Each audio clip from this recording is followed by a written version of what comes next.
Good afternoon, my people. This shit has been long awaited for myself, so I'm gonna get right to it. Uh, First, let me say I hope everything's been going all right for everyone. It's been a little while. Look forward on Friday, a little weekly update, just to go ahead and throw that out there real quick before we get everything popped off. But I'm gonna pick up with sharecropping right now, and we're just gonna move right along in this trilogy so far. Who knows how many pieces it's gonna be? And by the end of it, it's going to be a saga. I can tell you that. Let me hide this. Okay, bam. So, quick, very quick review while you're looking at this page. Okay, part one was the general overview of what it is that we're dealing with. Part two was the compounding of the first points of the general overview. Part three will be setting it in stone, where no one can argue that's not what happened. Now, my whole point of emphasis is that the Jim Crow laws forcibly caused Black people to migrate out of the South. Simultaneously, John D. Rockefeller's organizations were starting to build hubs in cities to support the lifestyles of other people. And by other people, this is what I mean by black gold meets white trash, because you have to understand, in every state that has a thriving economy, I could even use the state that I'm in right now, Washington State.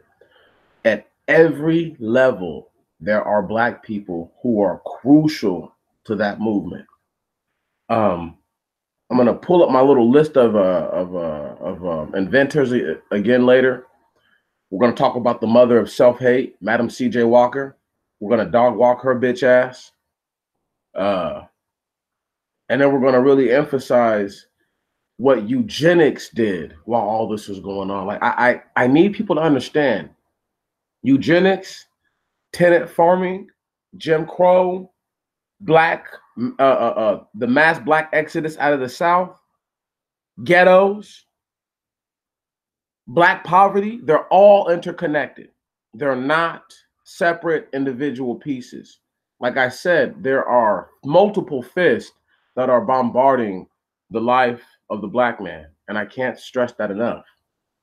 With that said, let's just read this article. We're not going to read every little piece, but we're going to read nice chunks.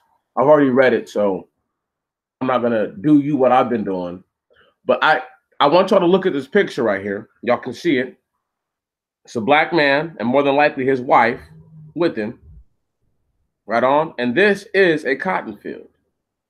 Now, if y'all can't tell in this picture, the topsoil is already ate up.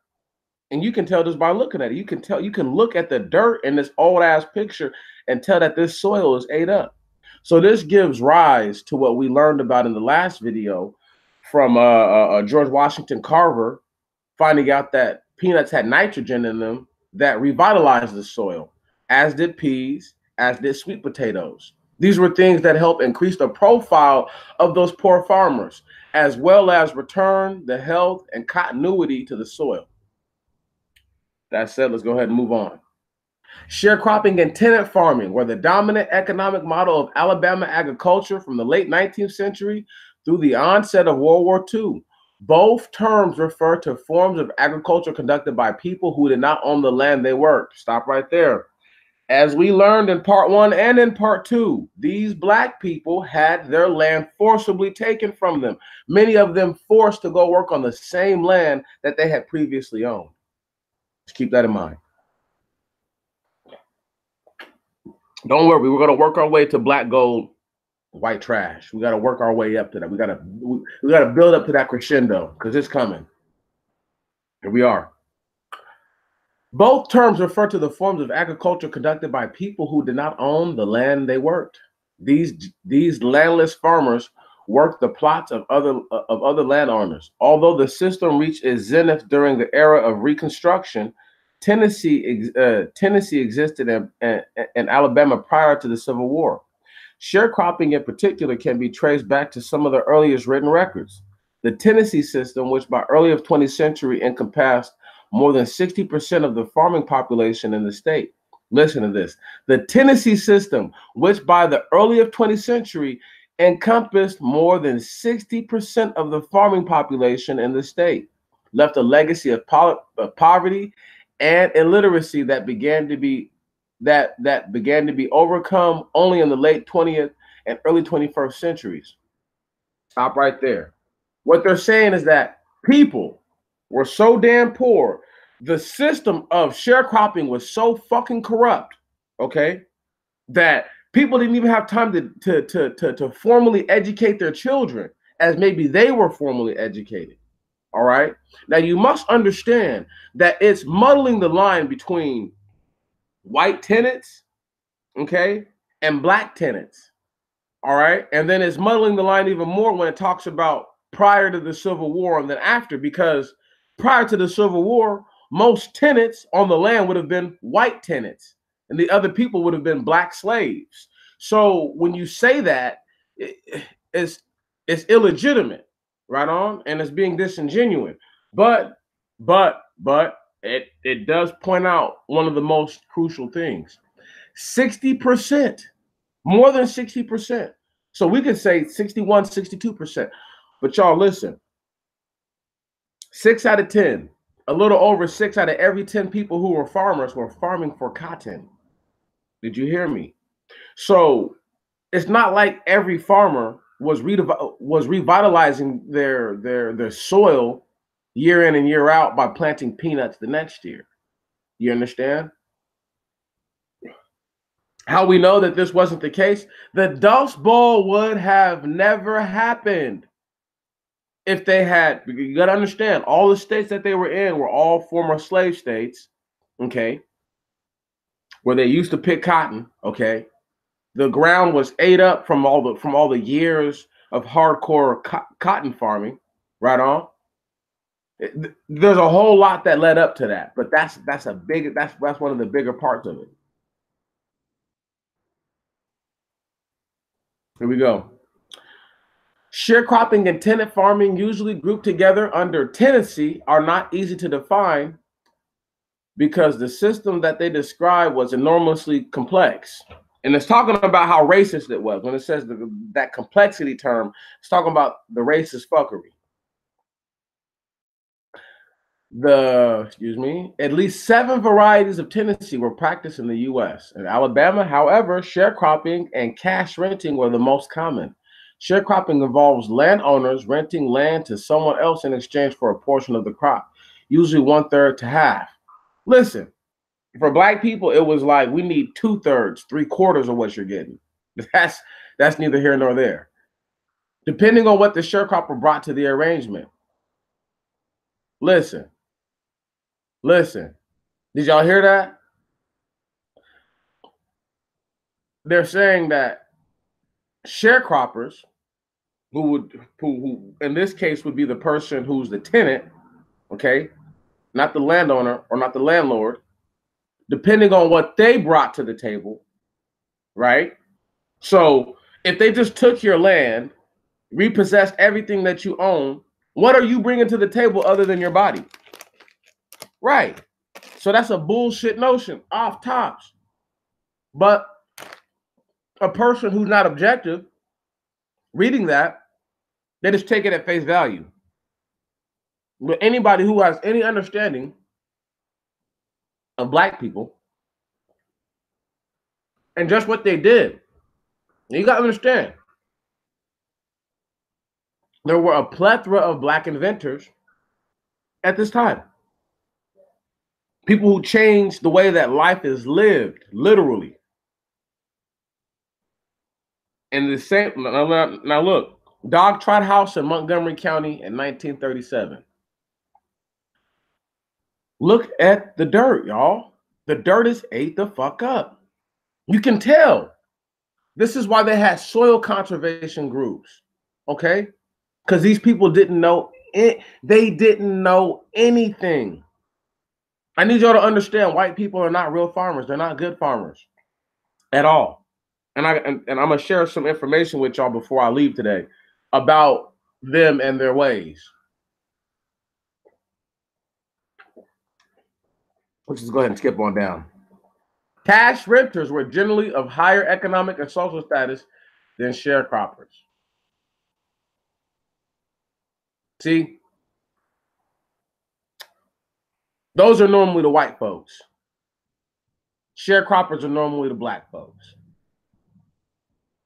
Now, let's do our first hit off of black gold meeting white trash.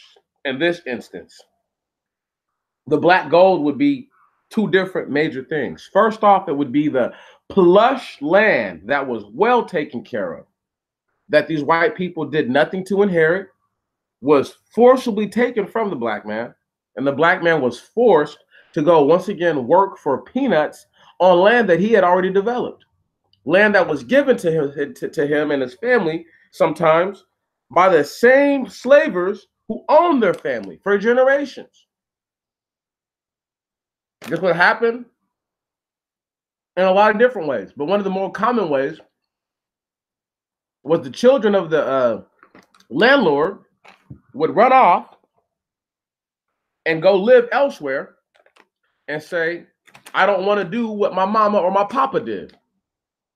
So they'll say, the hell with that farm. But the brother, he didn't stay there and he didn't nurse this person all the way into their old age. They're dying and they understand the only way that I will keep this land is if I gift it to them. Now, in many cases and instances, how people would get the land given to them, they would just put in an old claim saying that a relative used to be the original owner of the land, blase, blase, blase. They homesteaded the land all these years ago. The courts in those places, because it was all ran by Jim Crow, would more than likely give that land, that black gold, you understand, to that white trash. The other part of this black gold meeting white trash is the fuckery that came and took place during tenant farming that a lot of people don't talk about. See, if you think that sexual advances on a black man's wife ended or began or during the Jim Crow era, you're lying to yourself. You know, these tenant farmers went through some of the worst levels of exploitation you could ever imagine. You could ever imagine. All right. They used to do black people so wrong, you know, and this is why I say black gold, because the white system knew what you were worth. They understood your value. You don't know your own value. You really have no idea. So you're so quick to give a person credit who's not even deserving of the credit, when the people who deserve the credit don't even get the credit. But we're going to move on. Antebellum Tennessee. Farm Tennessee was important in Alabama agriculture for more than a century. U.S. Census and county records document tenant farmers in Tennessee Valley of Alabama as early as 1850. Stop right there.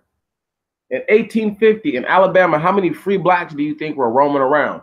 How many free blacks do you think had the ability to be tenant farmers in 1850? Okay, then.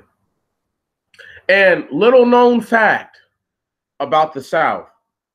While Mississippi was considered to be the most racist of the southern states, Alabama was considered to be one of the least racist. And Alabama was a place that was known for staunch racism. So you have to understand, if it was considered the least racist and all these other places are more racist than, and Alabama was still extremely racist, imagine how much worse all the other places were. This is why they're using Alabama and, let's say, like, not Mississippi to explain this, because it would sound so different. They picked Alabama just because of what I said, because it was known as being the easiest state on blacks for a long time. I can't explain this. I don't know exactly what the hell that's about, but that is the truth. Here we go. The census of Lauderdale County, District 1 of the years lists 667 farmers, of whom 53 were recorded as tenant farmers. The census from another district of Lauderdale County identifies several landless farmers as cropper. An observer in 1859 noted that 2/3 of all land in the cotton belt of Alabama was owned by a small portion of the population, a situation he feared would lead to widespread tenancy. Most of these tenants owned their own mills, equipment, and supplies, and some even owned slaves. But lacking land, they turned to land-owning relatives or neighbors. These tenant farmers were white and probably received 1/2 to 2/3 of the cotton crops produced. Of course, slavery was a dominant labor source in the cotton belt until 1865, but antebellum tendencies certainly influenced the rise of sharecropping after the war. Stop right there. That's a bullshit ass way of trying to explain why black people were working for dirt fucking cheap during the sharecropping years. Once again, anytime you read about something like this, y'all, and Jim Crow does not come up, you need to understand that it tells you how ashamed of Jim Crow they are. They're direly ashamed of that period. White people talk about the US, they talk about the roaring 20s, they talk about the Industrial Revolution, they talk about all these things while skipping over the Jim Crow.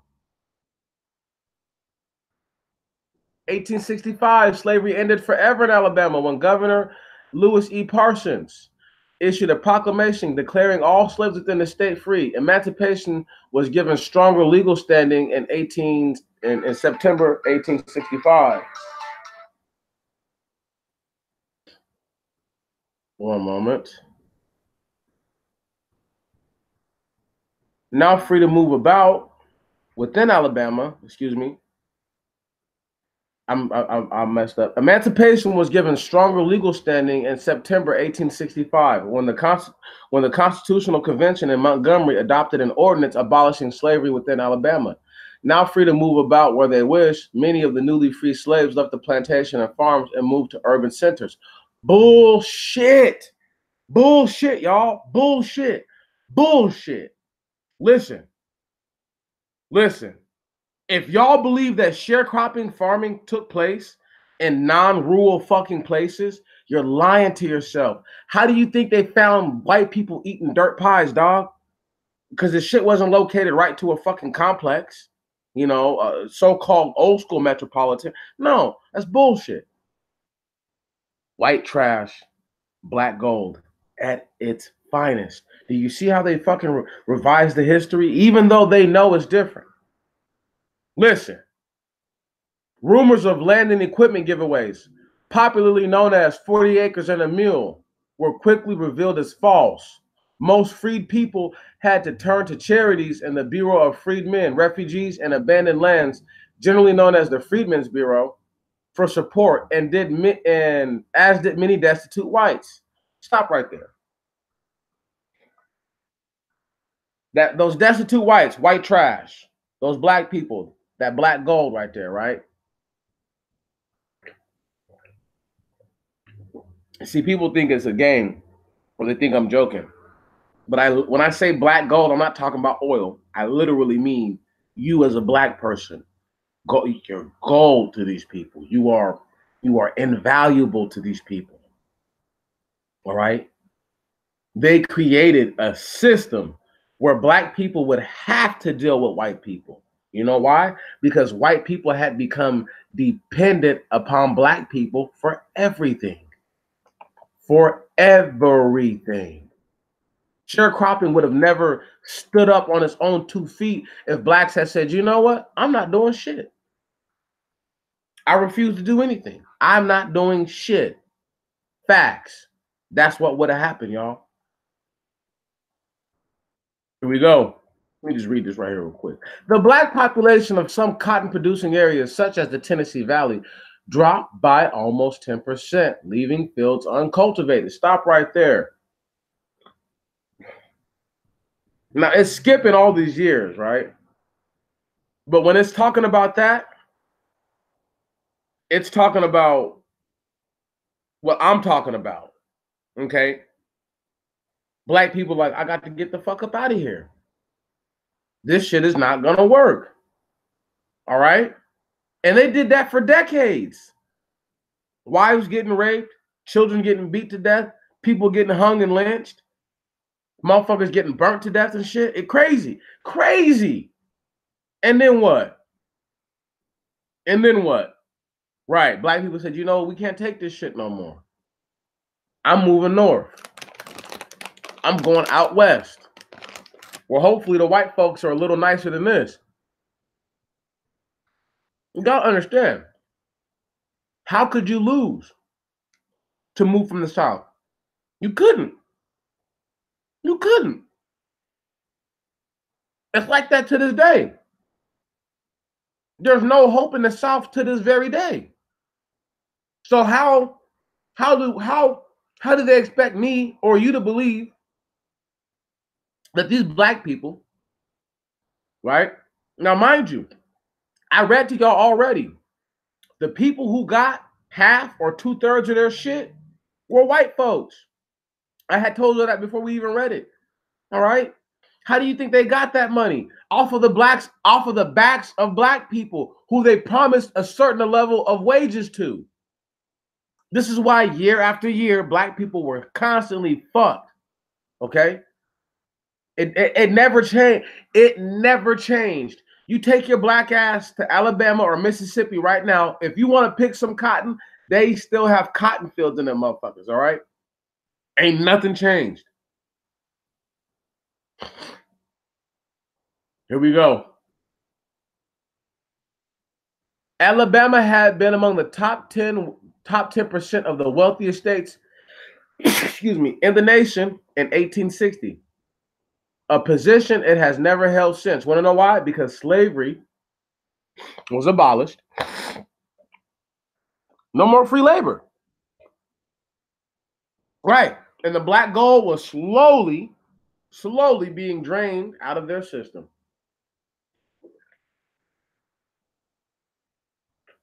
That black gold was magnetically drawn to places that would appreciate its rare mineral value. Can you dig it? So this is why so many black inventors left the South and went north. Y'all do realize like 90%, 98% of the black inventors from back in the day were ex-slaves. Y'all do realize that, right? See, this is my point, is that slaves were highly skilled individuals. That black gold at its finest. So much so that even though they didn't even have anything, these men were industrious enough to create things and moments and in circumstances most other people would have not been able to do anything. Real fast. When you talk about sharecropping, you have to keep in mind the railroads. There were a plethora of companies that shipped from east to west or from west to east, all types of goods. Cotton still has a lot of value. But at one point, the South was producing like 80% of the world's cotton, dog. 80%. That's not in this article. Don't worry. Y'all can look this shit up and find out if I'm lying to you or not. And I know at one point it was more than that, but at the crescendo of slavery, the South was producing anywhere from 75 to 80% of all the world's cotton. Okay? All right. That didn't change even after the war. That didn't change. The only thing that was different was that now there was no free labor for it. So you're still producing a majority of the world's cotton, but now greedy ass carpetbagging Jews, another version of white people, found their way to not wanting to be in that system anymore. This is why sharecropping failed as a whole, because they realized that you can only do these black people wrong once. A lot of those blacks after the year 1900 were like, you know what? I don't have to do that. I'll just move north. You see what I'm saying? I'll go north. Bam. Now, when you talk about sharecropping, I will bring up Black Wall Street this one more time, just to really bring it home that the same people in Tulsa, right, were killed and murdered by savage white barbarians who, not even a whole 10 years later, attempted to come and homestead the same land filled with blood. Okay? It is hard for people to really put all these things together and to understand how they affect us. Jim Crow allowed for people to treat Black people any way they saw fit. Let's just read something real fast. Landowners quickly realized that a new system of agricultural production had to be found. A variety of methods were suggested, including importing Chinese workers or white laborers from other areas of the nation and employing a wage labor system. Most agriculturalists soon understood, however, that freed people were still the best source of labor. Stop right there. Won't even call us black. Won't even call you black. They call you freed people. Right on? Don't even have the nerve to say that the best workers were Black people. They tried to get the Chinese. They tried that shit for the railroads too, and it failed. Right? Who do you think really built the railroads, y'all? Don't fucking play yourself. What do you think I'm talking about when I say black gold meets white trash, huh? The Black inventors who only for the sake and purpose and reasoning that Black men were forced to do the most dangerous jobs on the railroad, created safety mechanisms for those positions. Once those safety mechanisms were created, you can look into this shit. Those same jobs that were held by Blacks, Black men found themselves out of a job.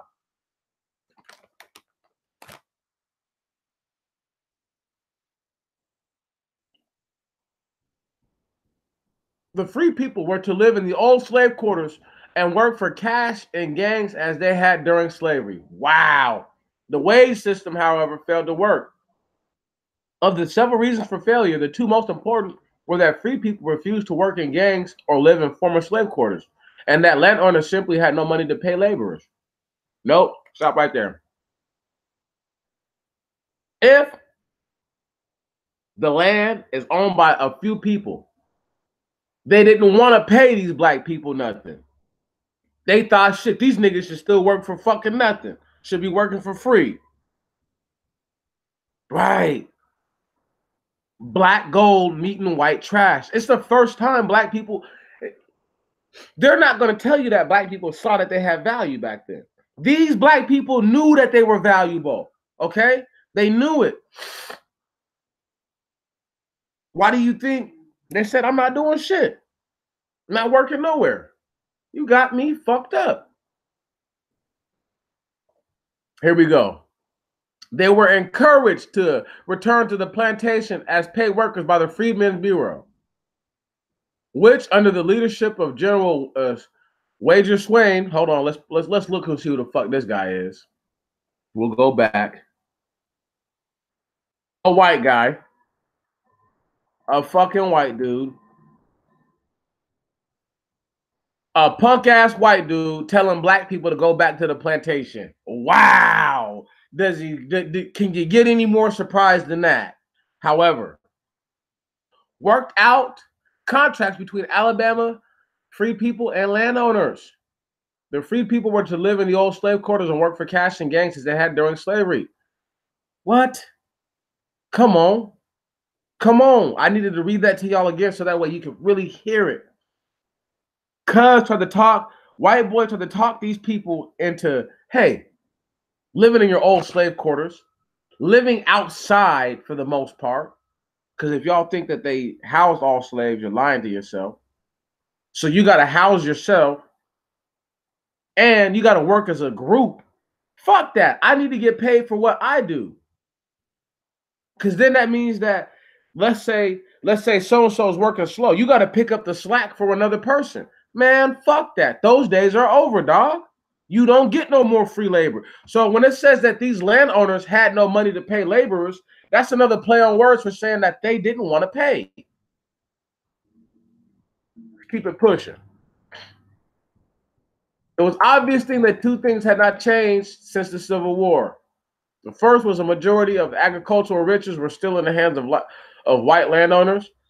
It should have said sequestered into the hands of white landowners. Hold on. The second was that former slaves would have to make up most of the post-war labor force, and freed people had nothing but their ability to work to bring to the contract. Stop right there. It's saying, once again, that because I need y'all to understand, it's not going to talk about, and that's why it keeps jumping around from 1870s to this, that, and the other, but it has pictures from the 1930s Alabama. I need y'all to understand, okay? They know the difference between post-war antebellum bullshit, right? And then they also know the difference between that and blacks that had got fucked around, okay, right after the Great Depression kicked off. Listen, I can't stress it to y'all enough. If you think I'm lying and joking, there are so many tenant farmers. How do you think these people during the Dust Bowl moved to where they were moving to? They were people from the South who had just picked up and left the Deep South. Okay, and they moved west. They took the bag and they ran with it, y'all. These are the same dudes who were getting 50 to 2/3 of the money back, 50% to 2/3 of their money back, who have black people working under them, telling them, oh, yeah, I'm going to take care of you, Petey. I'm going to take care of you. I'm going to take care of you, boy. You know I'm going to take care of you. You know I'm going to take care of you and your family. While this man's trying to fuck his wife and all kinds of other fuckery, fuck his daughters, all kinds of other, man, it's fuck his sons, all kinds of other fuckery, okay? Man, y'all don't even, man. Black gold meeting white trash is not a friendly one. This was meant to be just what it is right now. We gonna really put it to the ass. Hold on. And I'm not even done with this part yet. I got to really drive it all the way home with this sharecropping, because after this is eugenics. It's eugenics, Chucky D, a.k.a. Charles Darwin, him and his bitch-ass cousin Francis Galton versus Gregor Mendel. I'm going to show y'all for a fact Francis Galton released the idea of eugenics 1 year before the death of Gregor Mendel to rub it in his face. But I'm going to keep it pushing.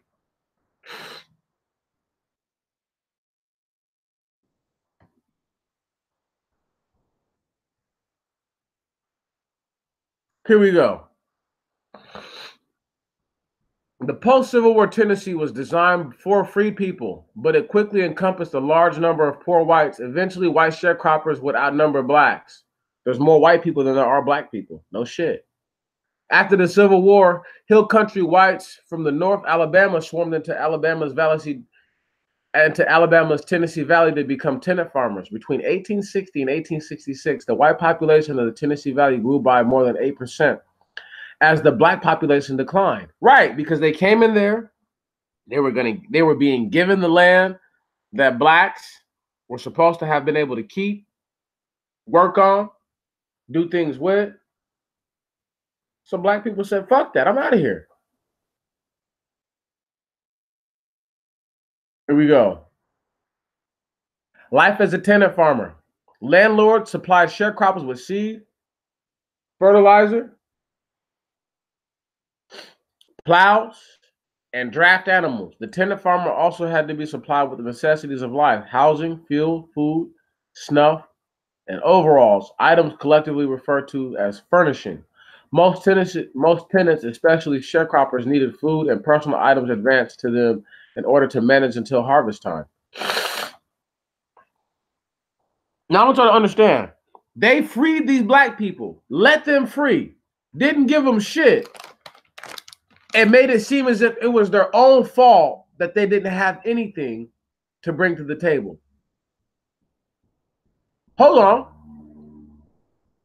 Same lazy ass white folk, once they realized that black people were going to be used the way that they were for tenant farming, then they started to bring their asses down.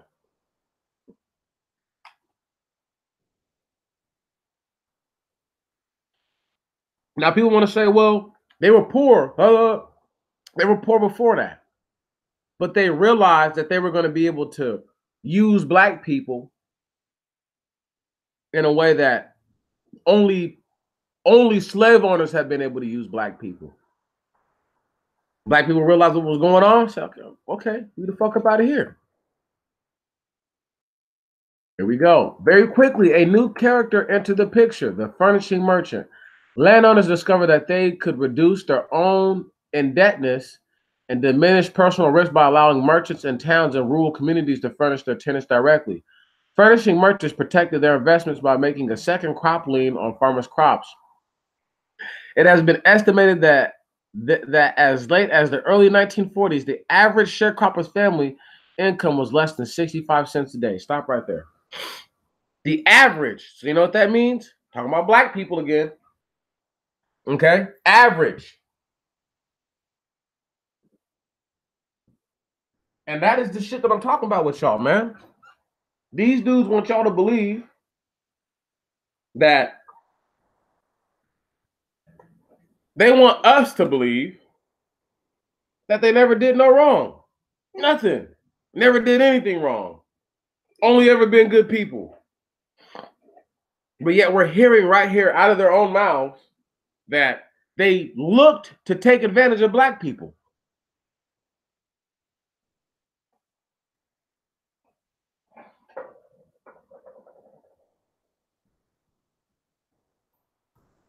My biggest beef is this. When are you going to realize that you're black gold and they're white trash? Huh? When are you going to realize that your grandmama and your grandpapa, were black gold, who probably had to work for white trash? I just read it to y'all as early as the early 1940s, or as late as the early 1940s. Are you hearing me? Okay? As late as the early 1940s. Once again, that's still Jim Crow. All right? That's still Jim Crow. Now, not once has the JC word come up. Not once. Not once has Jim Crow even come to the fucking mentioning as to how, or as to why they were treating black people so bad. It doesn't even matter to them. It was Jim Crow is the only reason why they were able to treat black people so bad. If you minus Jim Crow, if you minus Jim Crow, black people own this country right now to this day. Black people will own everything in this country. Just the minus of Jim Crow. Jim Crow is what allowed for the Black Wall Street to happen. Fuck. Do I have to paint the picture? Without Jim Crow, there is no firebombing of the Black Wall Street.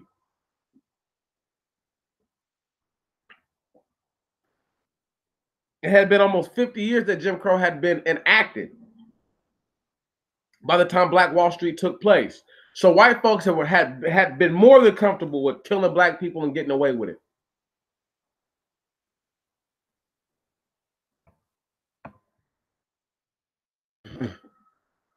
Here we go. The way of life of most tenant farmers was inferior to that of many people in medieval Europe. Housing consisted of primitive log cabins or clapboard shotgun houses. Few homes had glass windows or screens. Most featured wooden shutters that could be closed at night and in inclement weather. Indoor plumbing was non-existent. Water was provided from open wells or nearby springs and creeks, and bathrooms were outdoor privies located a few yards behind the house, creating serious sanitation problems for white people, for nasty ass white people. Listen, my mama is from Greenville, Mississippi. Can you dig it? She grew up till she was 8 years old using an outhouse. Can you dig it? All her brothers and sisters, because my mom is the second youngest, all her brothers and sisters, when I say all her brothers and sisters were teenagers, okay? Young adolescents by the time that they've all used the outhouse. All right. My mama's eldest brothers and eldest sisters did sharecropping. They picked cotton. I got aunties you would never know have picked cotton because the way that they act and they dress right. You would never know. My auntie Clarine, you would never know that lady done picked cotton. My auntie Rose, you would never know that lady done picked cotton. You would never know. Black gold meets white trash.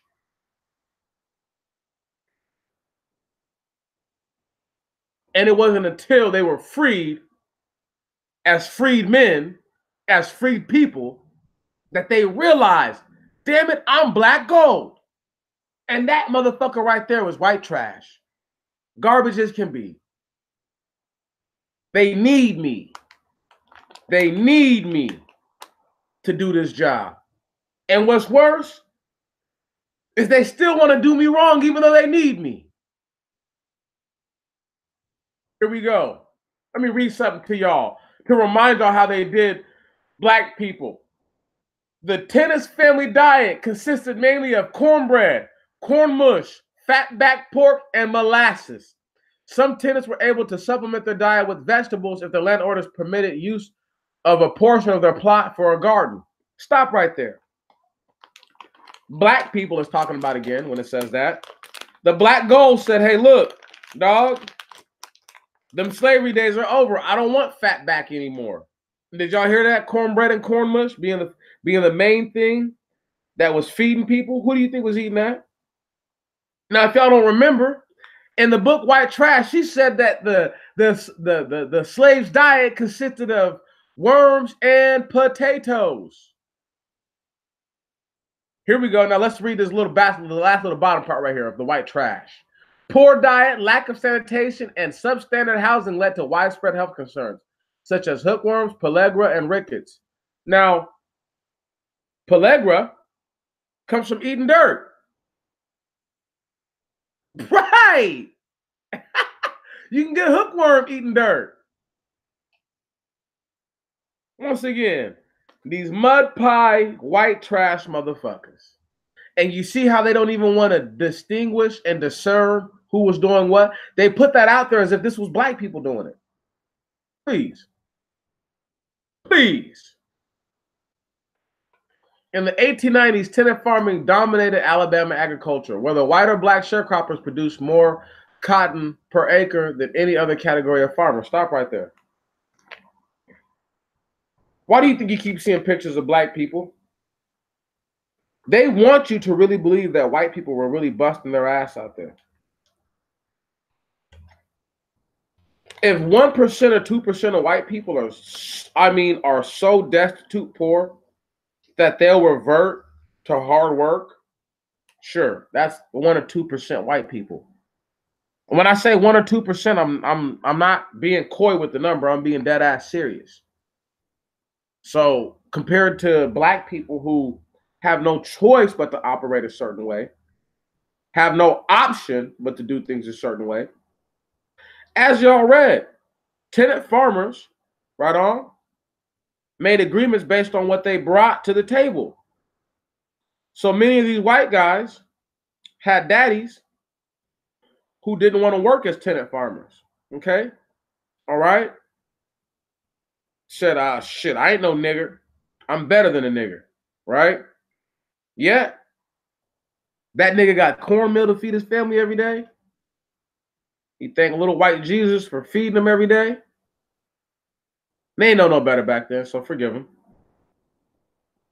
But beyond all that, that black man knew his value. See, these are black people who you've been told far too long and too often were stupid, uneducated, couldn't read, couldn't this, couldn't that. While I'm reading all these years to y'all need to understand, black people were inventing things. Okay? While the white man had a patent, the the the legal ability to steal another man's ideas. That's what a patent is. That's what it's for. The patent was created in 1790. Okay. Eli Whitney stole the cotton gin 3 years later. Right on. It's arguable that if the patent had never came out, and they made it illegal for slaves to patent anything. So as a slave, you couldn't have a patent. Are y'all hearing me? Black gold was not given a patent, but white trash was. Without black people, this country would have failed a long time ago.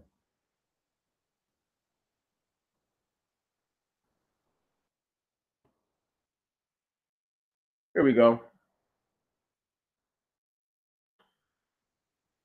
Tenant farmers faced another obstacle in the early 20th century when the boll weevil, a cotton pest from Mexico, invaded the state. The boll weevil entered Texas from Mexico in the 1890s, and by 1910 had reached southwest Alabama. By 1916, it had infested the entire state and devastated the cotton crop. In response to economic losses, many farmers turned to other crops. Stop, stop, stop. That's a lie. That's a lie. That's a lie. Don't let them make y'all think that the boll weevil did all that. I read to y'all the last time we read this stuff. Cotton strips the soil of vital nutrients. Chances are, these are people who didn't listen to George Washington Carver before and were forced to do that, to revitalize the fucking soil. Let's just keep it pushing. Here we go. Jim Crow one time. I've been waiting to get to this part. But they don't talk about it though. It's not even talked about. Likely as a result of the boll weevil, many other economic and social factors, including the desire to escape Jim Crow laws, blacks began to leave the South in large numbers in the early 20th century. By 1915, hundreds of thousands of blacks were leaving the South for the North in a movement known as the Great Migration. As a result, poor whites came to dominate the tenant system. Despite a drop in available labor, conditions did not improve for tenant farmers, and their plight became national attention only through the efforts of novelist William Faulkner and works such as Let Us Now Praise Famous Men, a collaboration work by James Agree and photographer Walker Evans. Now stop right there. Before black people left, it wasn't a big deal, right? Only until these white people realized that we don't have what it takes to cut the mustard. Then it became a national fucking emergency, pretty much. These white farmers can't feed themselves. They can't house themselves. Right. I don't ever feel bad for them. Never. Ever feel bad for them.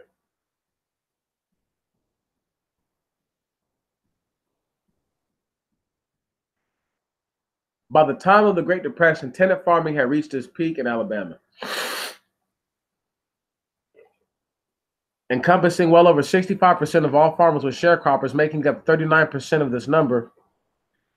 With the election of President Franklin D. Roosevelt and the implementation of his New Deal programs, tenant farmers began to lose what little economic security they had.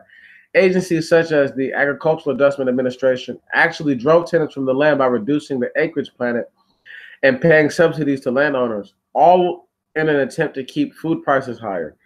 Fewer acres meant less need for tenants to work the land. Many workers found refuge in the projects of Works Progress Administration. Others sought work as day laborers, and some became dependent on public relief. Stop right there.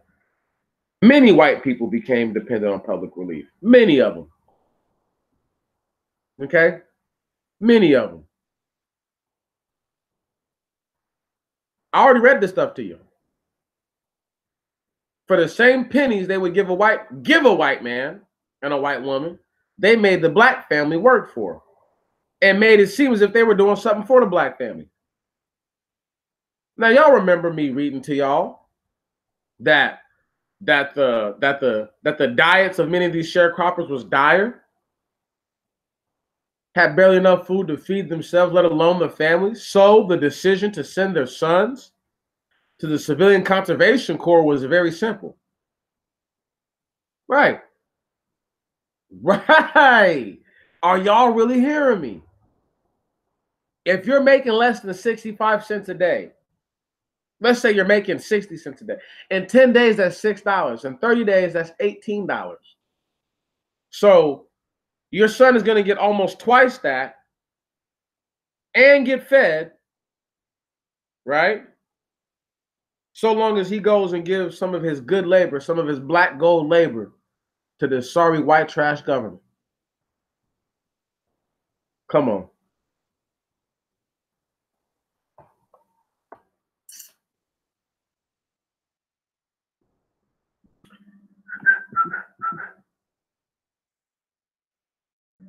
We're just going to read the decline of tendency. There we go. There was no way for sharecroppers, tractors, and mechanical cotton pickers to live side by side. Thus, sharecropping slowly vanished from Alabama's landscape. In 2002, the agricultural list of 62,572 farm operators in Alabama, of this number, 2,063, 3.3% were classified as tenants, down from 3,151 in 1997.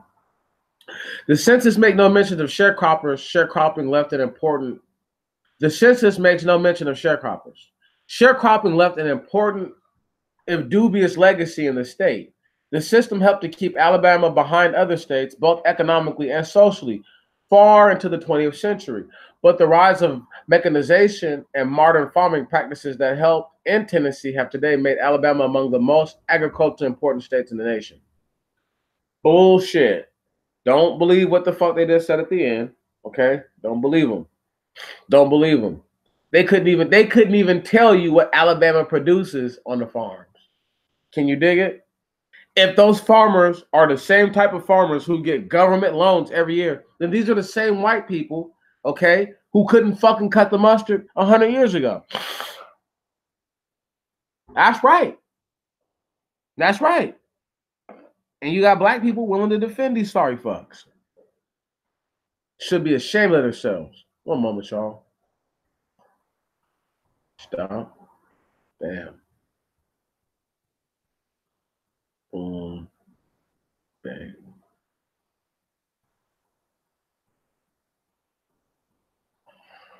Now that I'm done talking about that, hello everyone. How y'all doing? I'm going to move to my next point here real quick. But first, I just wanted to just holler at y'all and stress a couple of really important things.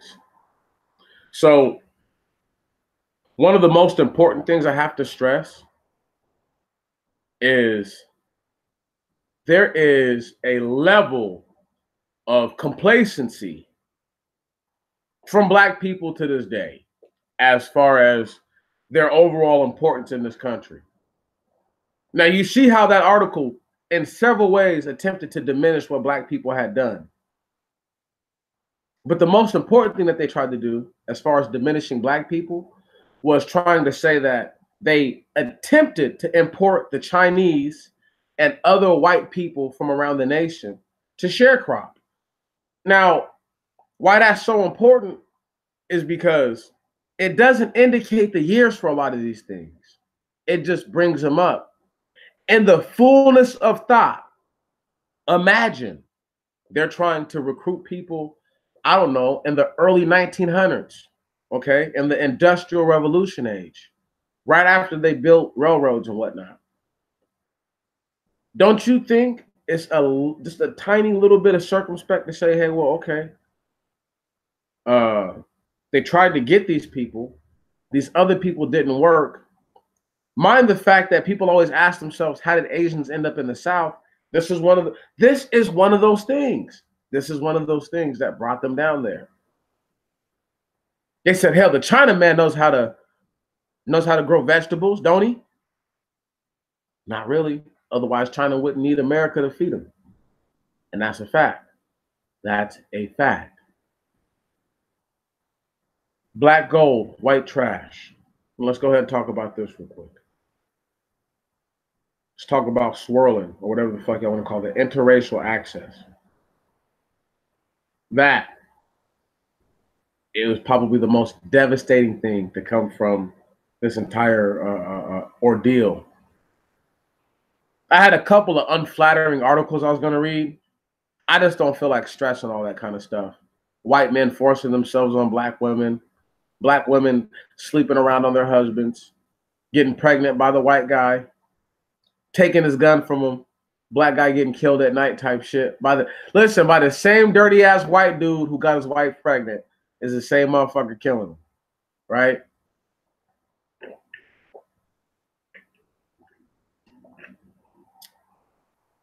I can't feel bad. I won't. I refuse.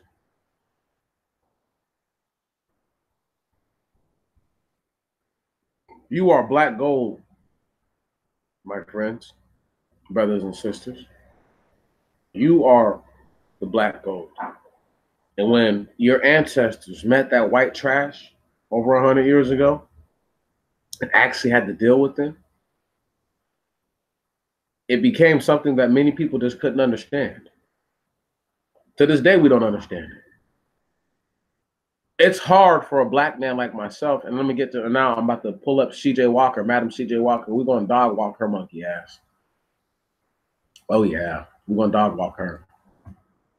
But it's just hard for people to really understand. Yeah.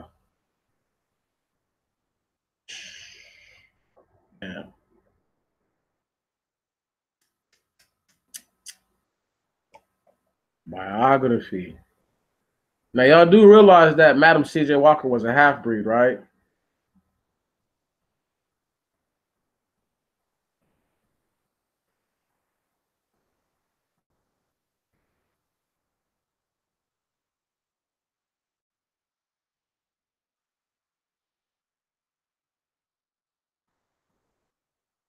Can't wait to bust her ass right now. Come on. Come on. People are like, no, she was just light skinned. No.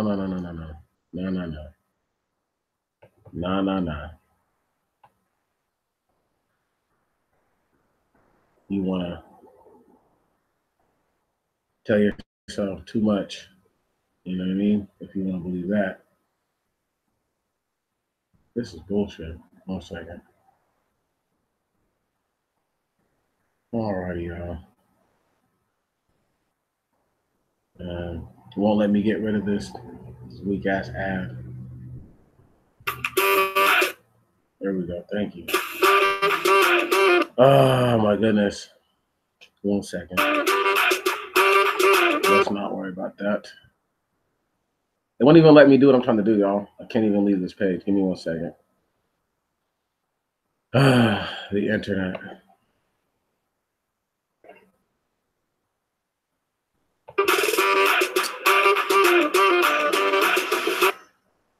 It's okay. I know exactly what I'm going to do. Get somewhere where they don't have all these stupid ads.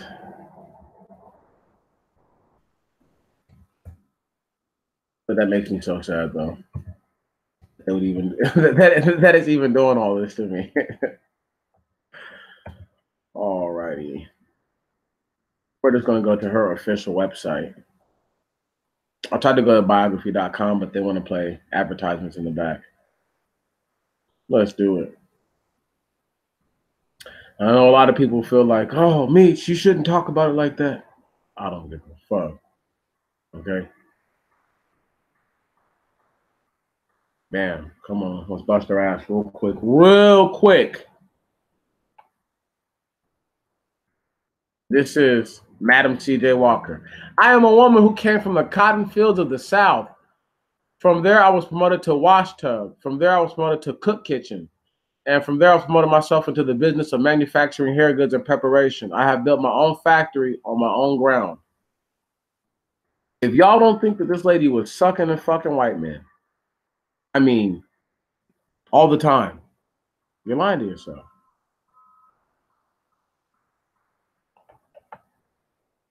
Let's see if we can't get there. She was born. Here we go. That's what I'm talking about.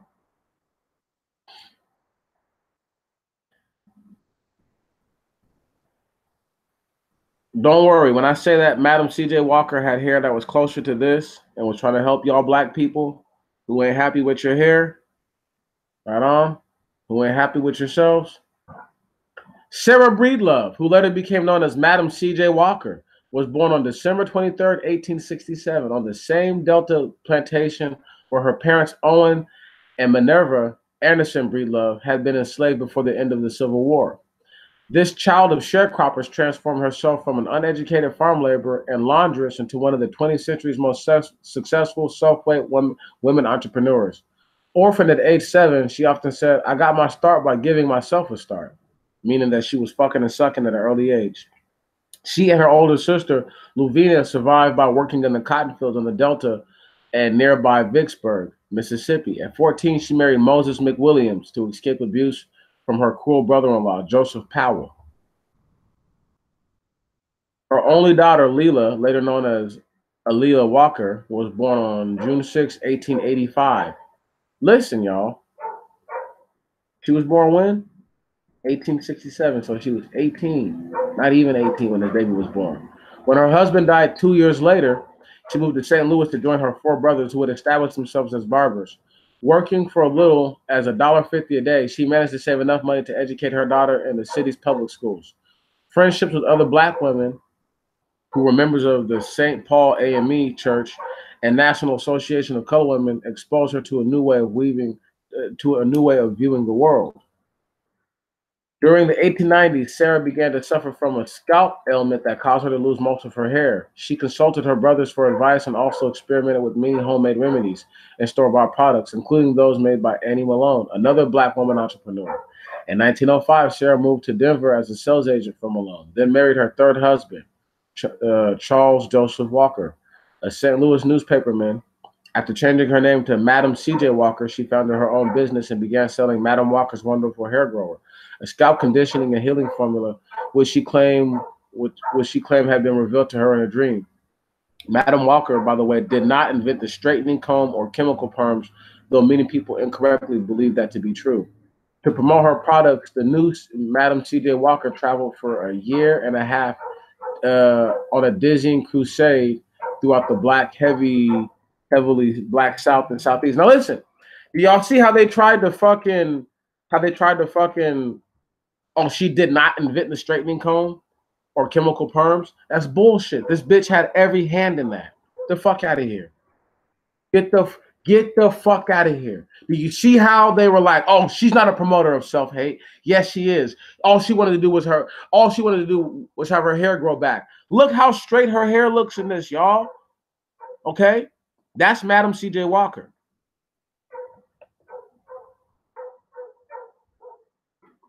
Look how light-skinned this woman is, nigga. Anyway, man, she not one of us. Fuck her. By 1910, she had settled in Indianapolis, then the nation's largest inland manufacturing center, where she built a factory, hair and manicure salon, and other training school. Less than a year after her arrival, Walker grabbed national headlines in the black press when she contributed $1,000 to the building of a colored YMCA in Indianapolis. 1913, while Walker traveled to Central America and Caribbean to expand her business, her daughter Aaliyah moved into a fabulous new Harlem townhouse and Walker salon designed by black architect Vertner Tandy. "There is no equal to it," she wrote to her attorney F.B. Ransom, "not even on Fifth Avenue." Walker removed herself. Walker moved.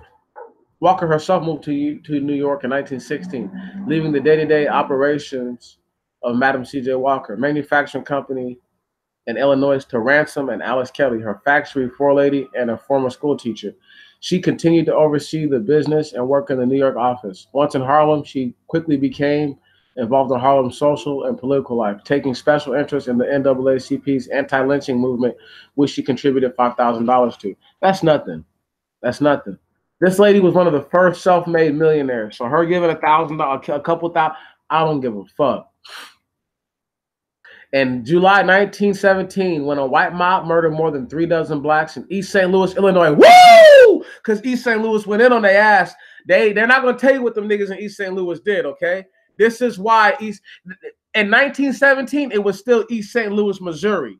Okay? When them white boys did that, them blacks came back and put it on their ass. Moving forward. As her business continued to grow, Walker organized her agents into local and state clubs. Her Madam C.J. Walker Hair Culturist Union of America convention in Philly in 1917 must have been one of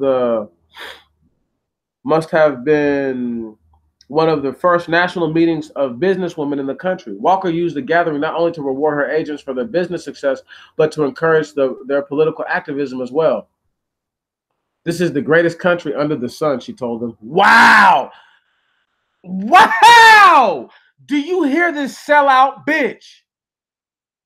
But we must not let our love of country, our political loyalty, cause us to abate one whit in our protest against wrong and injustice. We should protest until the American sense of justice is so aroused that such affairs in East St. Louis riot and such affairs in the East St. Louis riot be forever impossible. Stop right here. She's a dirty bitch. Okay? And I don't give a fuck how none of y'all feel about that word. She's a dirty bitch. And I'm so glad she only lived 42. I'm so glad she only lived 42 years. Thank the Most High God for that. Or 52 or whatever. But she didn't live that long. I'm glad she was out of there early. I'm glad the Most High God got rid of her ass early. Tenacity and perseverance, faith in herself and God, quality products, and honest business dealings were the elements and strategies she described as for aspiring entrepreneurs who requested the secret to her rags to riches ascent. There is no royal flower-strewn path to success, she once committed. And if there is, I have not found it, for I have accomplished anything in life is because I have been willing to work hard. Just because you bend over for a white man and he presses your backside, right on, doesn't mean that you've worked hard. I fucking hate this bitch. Y'all have no idea. I literally hate her. Literally hate her. Literally hate her. What happened in East St. Louis? Do you remember the last video when I told you that there were race riots when people were coming home from World War I? That's what it was, sister. You had black veterans coming home, okay? Punk ass white boys couldn't take it, right? So they decided to riot. When they did that and killed all those most of those people were innocent women and children. You know what I'm saying?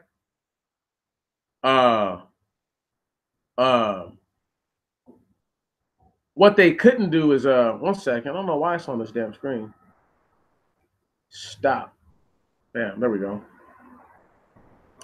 Anyway, what they couldn't do was run up on all those veterans. So what they did was women, children, elderly, and the weak, people pretty much not willing to defend themselves, they attacked them all. The response to this was a vicious assault. It doesn't have what the black people did, but my cousin, my mom, everybody who I know from East St. Louis will tell you this shit. When they did that shit, black people waited. Oh my goodness, it was just a couple days. It took years for Missouri to get rid of East St. Louis. But once the blacks had responded, they killed a bunch of white people. Maybe not as many as 3 dozen, but they killed a bunch of white folk. White people said, no. We can't have that. Now that I got that off my chest, because I hate her. I hate her. Madam C.J. Walker is like,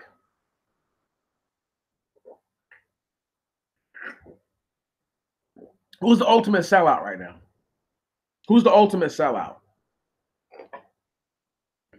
Because I know y'all thinking, oh, it said that she just tried to make her hair come back. Did y'all see that picture I showed you? Did it look like that woman was missing her hair in the middle of her scalp or something like that? No. Fuck no. She was putting those harsh ass chemicals on her head. Her hair fell out. How hard is that? How hard is that, y'all? She is the mother of self-hate. You're like, what does she have to do with black trash meeting white gold? Who do you think let her do what she done? But white people. But white people. I hate her. Like when I can't stress. Y'all have no idea. I hate her more than I hate a lot of white people. There's black men I feel that way about. But most black men have never been able to affect the psyche of not just the men and the women of their community like this. But who did she employ? She employed women. But who employed her monkey ass? Her brothers. If her brothers had never gave her a fucking job, this bitch would have never been nothing. They made it seem like $1.50 a day was cheap. $1.50 a day in the fucking 1800s was a shit ton of money.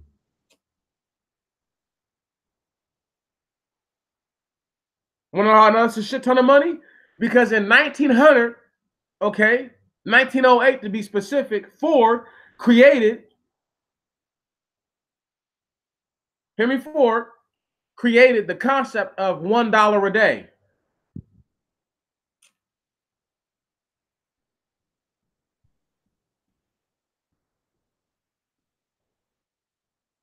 Or $8 a day, excuse me. My bad. But $8 a day is from when she was 19 when she moved.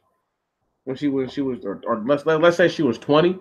So the year would have been 1887. In 1887, way more than 65 cents a day. That's right, sister. Way more. And this is in the 1800s, not the 1900s. So she was making a comparable wage to what I'm sure many men were making. Mind the fact she had 4 brothers. So nobody was just going to run up on her and just do her wrong. I need y'all to understand this. If it hadn't been for her brothers, she probably wouldn't have been able to do what she done. Now, I already know. When I say white people paved the way for that lady, they paved the way for her. Because it's easy for them to do for a woman what they won't do for a man.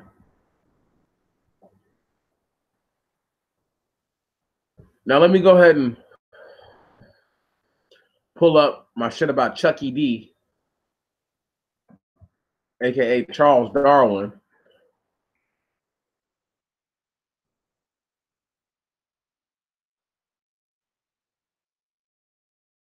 And the reason why this is so important is because if you overlook what Charles Darwin did, right? If you overlook what he accomplished, he mind fucked the whole. Listen, Charles Darwin has mind fucked the whole world 10 times over since he died. Chucky D. Give me one moment, y'all. We find a good website for him. Here we go. DarwinOnline.org.uk. That sounds like a good one. It's not too long, so we're gonna read it. Okay. Then we're gonna read about his bitch ass cousin and why everything they're saying is black gold meets white trash. Eugenics has everything to do with getting rid of undesirable gene traits. When I say that those gene traits are almost only found in white people by and part, you're going to be surprised. Here we go. Bam, bam. If y'all aren't, I know I haven't been copy pasting these links in here, but just look at the heading so that way you don't forget. Lucky D, aka Charles Darwin. Probably a fucking octoroon or something like that, but let's just keep going. Perhaps no one has had influence. Perhaps no one has influenced our knowledge of life on Earth as much as English naturalist Charles Darwin, 1809 to 1882. Why his death is important? Let me just pull this up real fast.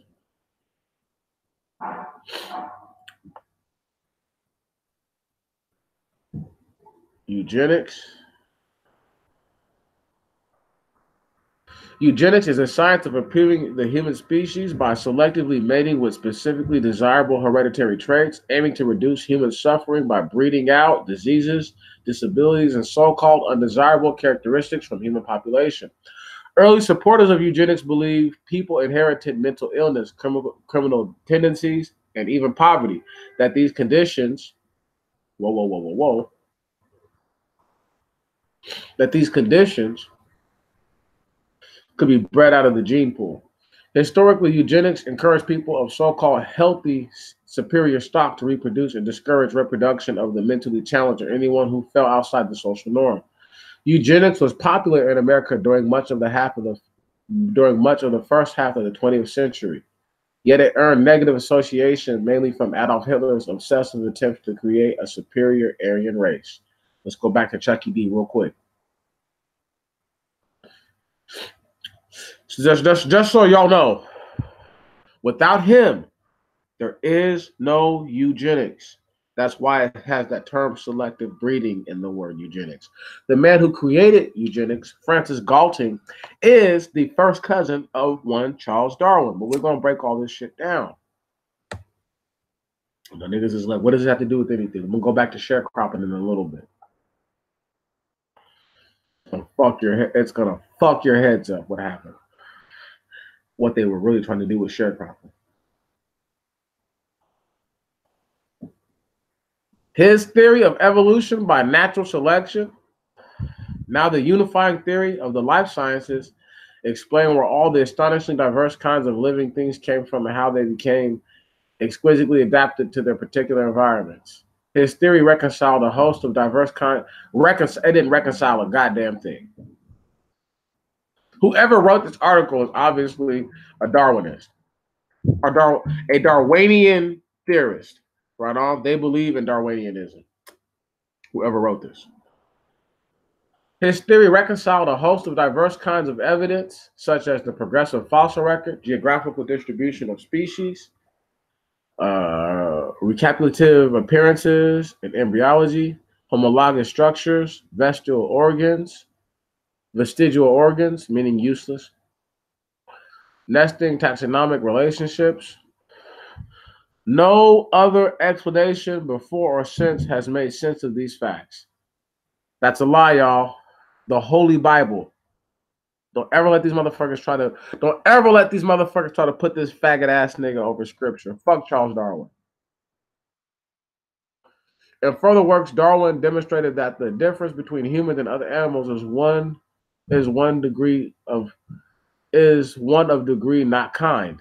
In geology, zoology, taxonomy, botany, paleontology, philosophy, anthropology, psychology, literature, and theology, Darwin's writings produced profound reactions, many of which are still ongoing, right? People don't believe anything that he said, and his shit has been disproven many a time. Selective breeding does not take place, y'all. Otherwise, people would not be breeding with fat and unattractive people. You can't say it's natural selection because people have the ability to get up and move around and go move about and gander about and gad about. That's bullshit. Everything he said was bullshit. However, let's keep it pushing. His brilliantly original work. Hold on. Darwin's writings. Yet, even without his evolutionary works, Darwin's accomplishment would be difficult to match. Okay. His brilliantly original work in geology, botany, biogeography, invertebrate zoology, psychology, and scientific travel writing would still make him one of the most original and influential workers in the history of science. Darwin's writings are consequently of interest to an extremely large number and wide variety of readers. This site contains a large collection of his writings ever published. We're not going to go into all that. We're going to go right back to eugenics. Fuck Charles Darwin.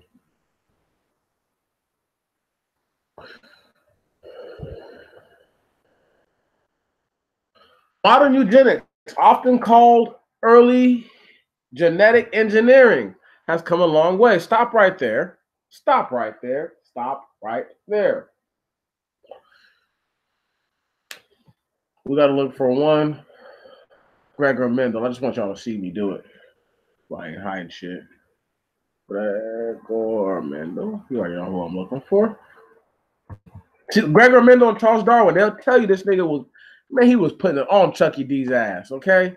He was putting it on Chucky D's bitch ass. And he was born after and died just 2 years later. Chucky D fucked him up. We're not going to read my Mendel as the father of genetics. Come on, we're going to read a different one. Pull it on up.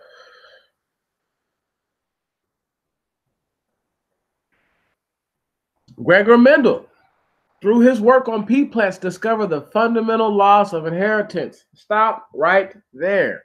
That destroys everything that Charles Darwin did. And he did it through pea plants. What? Well, we're going to keep reading. We're going to read a few things. Mendel tracked the segregation of parental genes and their appearance in the offspring as dominant or recessive. He recognized the mathematical patterns of inheritance from one generation to the next. Mendel's laws of heredity are usually stated as the laws of segregation, the laws of independent assortment, the laws of dominance.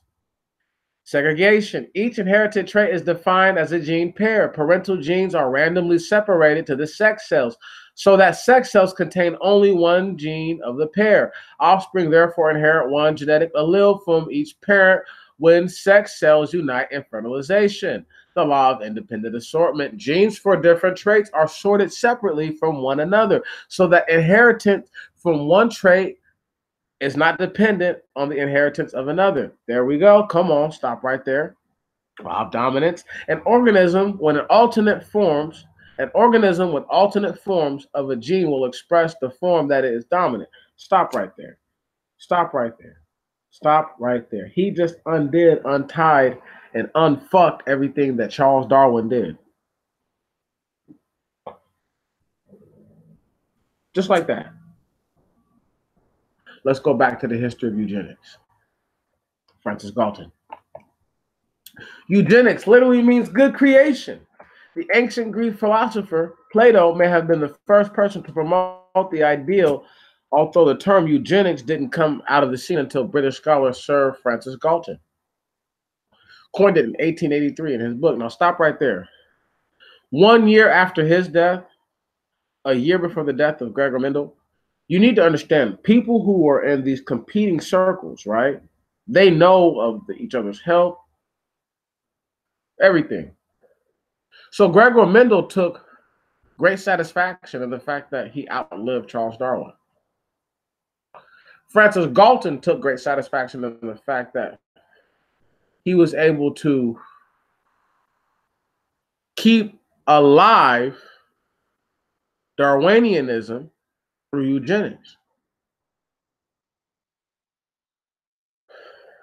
And one of Plato's best-known literary works, The Republic, he wrote about creating a superior society by procreating high-class people together and discouraging coupling between the lower classes.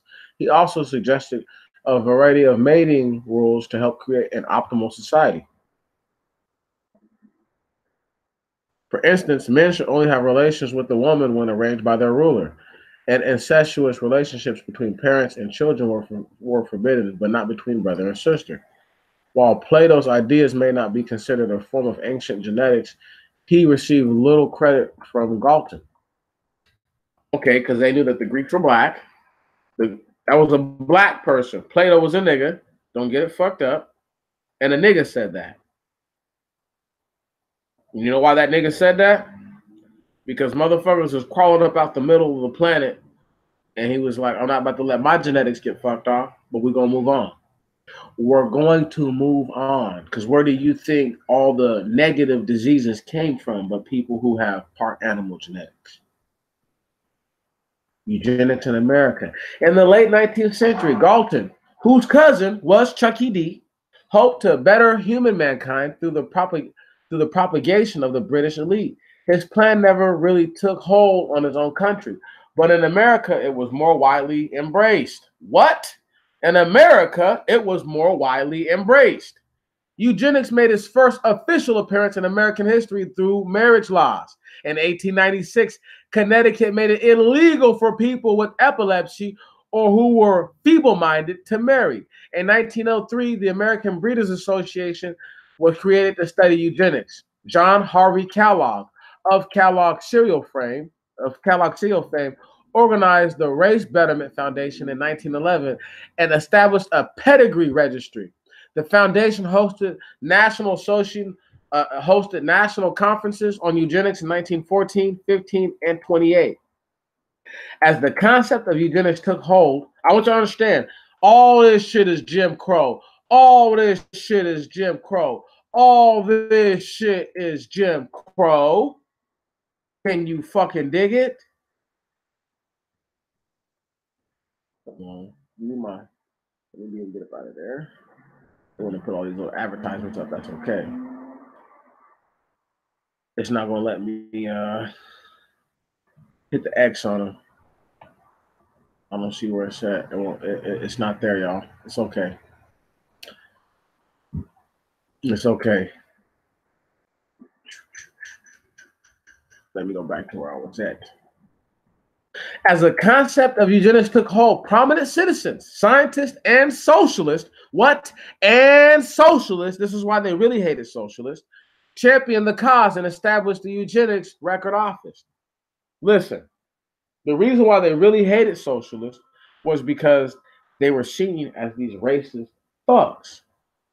You don't think Hitler was a fucking real socialist, my niggas? Even though he was socialism leads to totalism, leads to fascism, leads to tyranny. However, because people don't realize the group will eventually elect a leader, a reluctant leader, who will become emboldened to take actions to maintain the order that has been established. However, since I am not the ruling class or party, what I say does not go. Eugenics Record Office also maintained that there was clear evidence that supposed negative family traits were caused by bad genes, not racism, economics, or the social views of the time. Stop right there. Jim Crow ain't got nothing to do with you not having no money. You being an ex-slave, not having anything to bring to the table, has nothing to do with you not having no money. You have bad genetics, nigga. So we need to get rid of you black people. See, eugenics was a code word for get rid of all you blacks and you poor whites. And because there's so many poor whites, you can't say that we're only after you black people. See, rich people only want the rich around. Don't give a fuck about nobody else.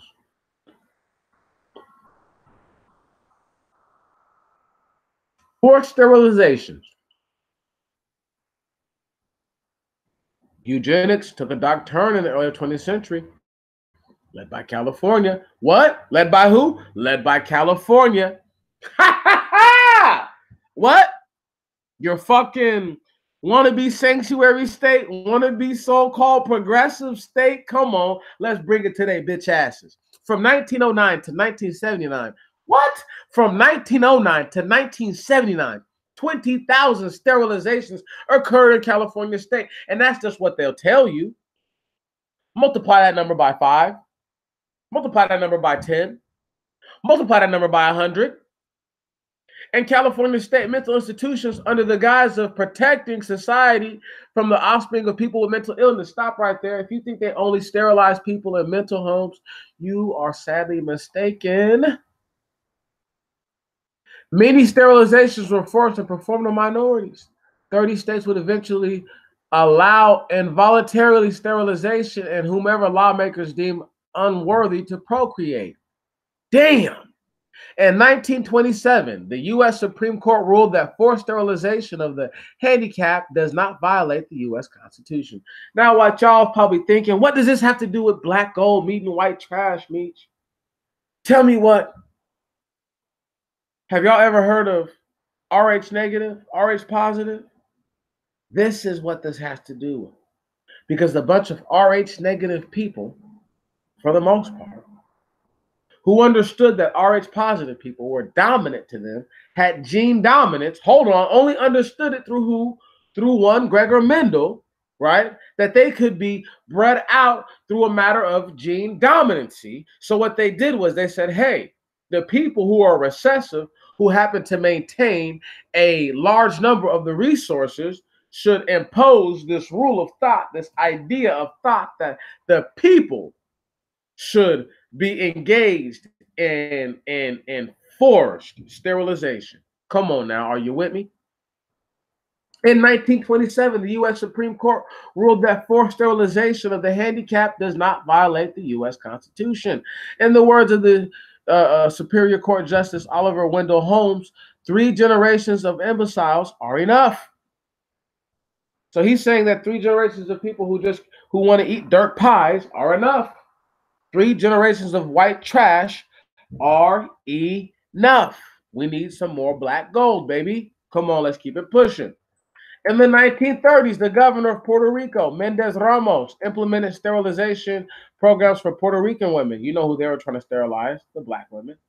Ramos claimed that the actions were deemed to battle rampant poverty and economic strife.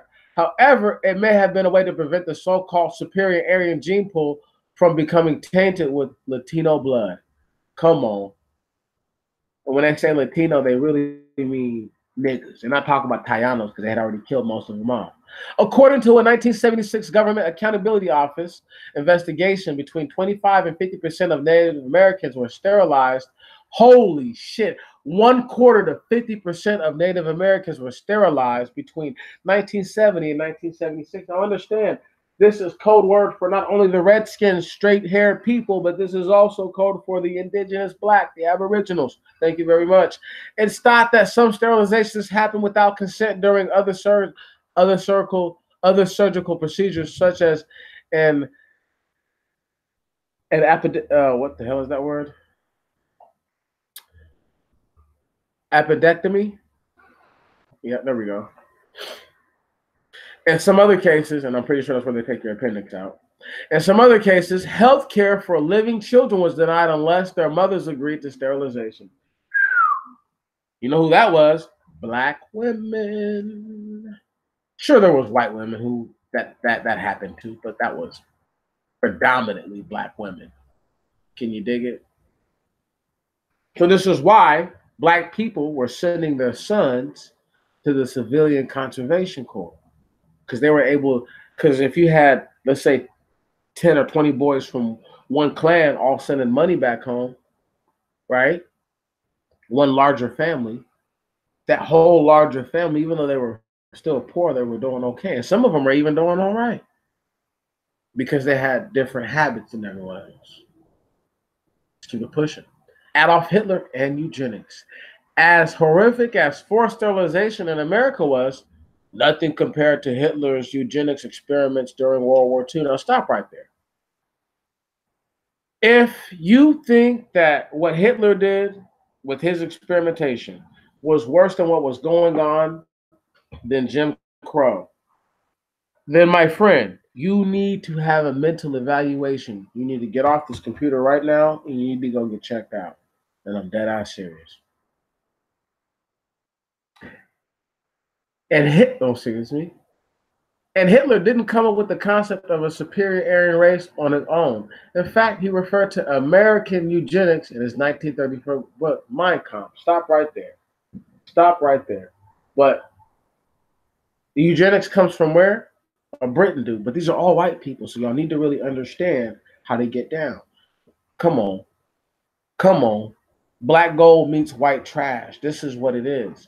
They're so afraid of you because they see your gold, right on. They see you are it. You are the epitome of life, and they are not. They are trash. They are nothing. Hold on, let's keep it pushing. In Mein Kampf, Hitler declares non-Aryan races such as Jews and Gypsies as inferiors. He believed Germans should do everything possible, including genocide, to make sure their gene pools stayed pure. And in 1933, the Nazis created the law for prevention of hereditarily diseased offspring, which resulted in thousands of forced sterilizations. By 1940, Hitler's master race mania took terrible turns as Germans with mental and physical disabilities were euthanized by gas or lethal injection. Even the blind and deaf weren't safe, and hundreds of thousands of people were killed. Joseph Mengele. During World War II,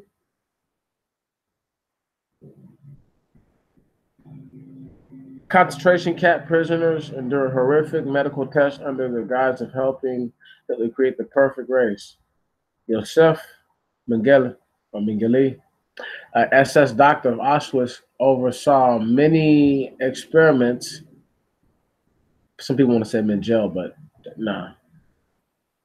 I I pronounce things the way that it's actually spelled and to be read. Oversaw many experiments on both adults and child twins. He used chemical eye drops to try and create blue eyes, injected prisoners with devastating diseases, and performed surgery without anesthesia. Many of his patients died or suffered permanent disability, and his gruesome experiments earned him the nickname Angel of Death. In all, estimated 11 million people died during the Holocaust. Most of them didn't fit Hitler's definition of the superior race. There's no records of any of that shit. So when they say 11 million people, I've already shown y'all, man, through videos how many millions of people were killed in fire bombs. Okay, I don't give a fuck what they say. And then if you look at what happened to the Russians, they suffered like some 15 million casualties, millions of deaths. Please stop, stop it, stop it. Genetic engineering. Thanks to the unspeakable atrocities of Hitler and the Nazis, whoever wrote this is probably a Jew. Eugenics later lost momentum and after World War II, although forced sterilization still happened. So did it really lose any momentum? They said, okay, look, this white dude took this shit and ran with it.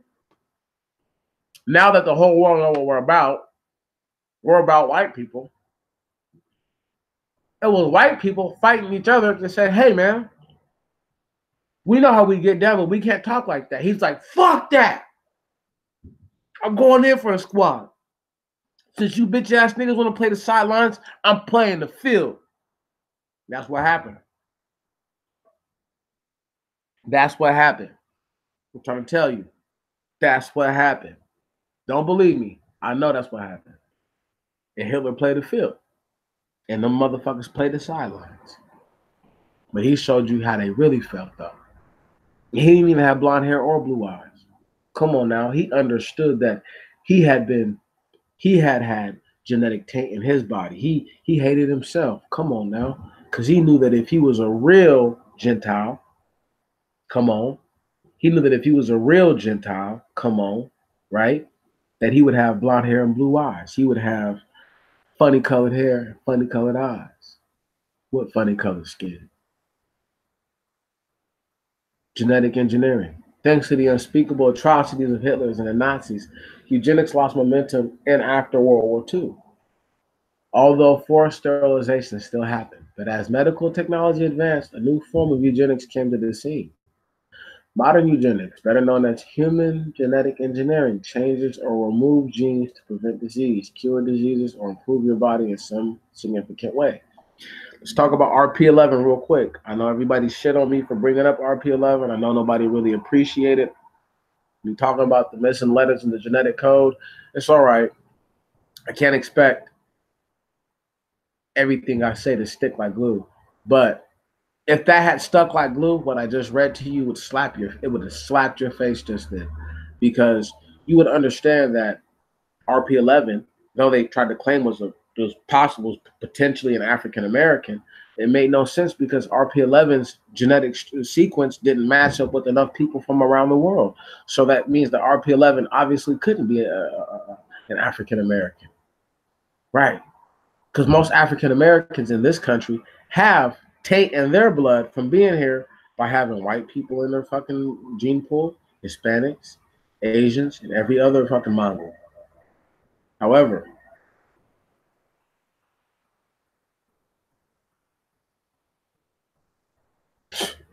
anyway, let me just keep it pushing.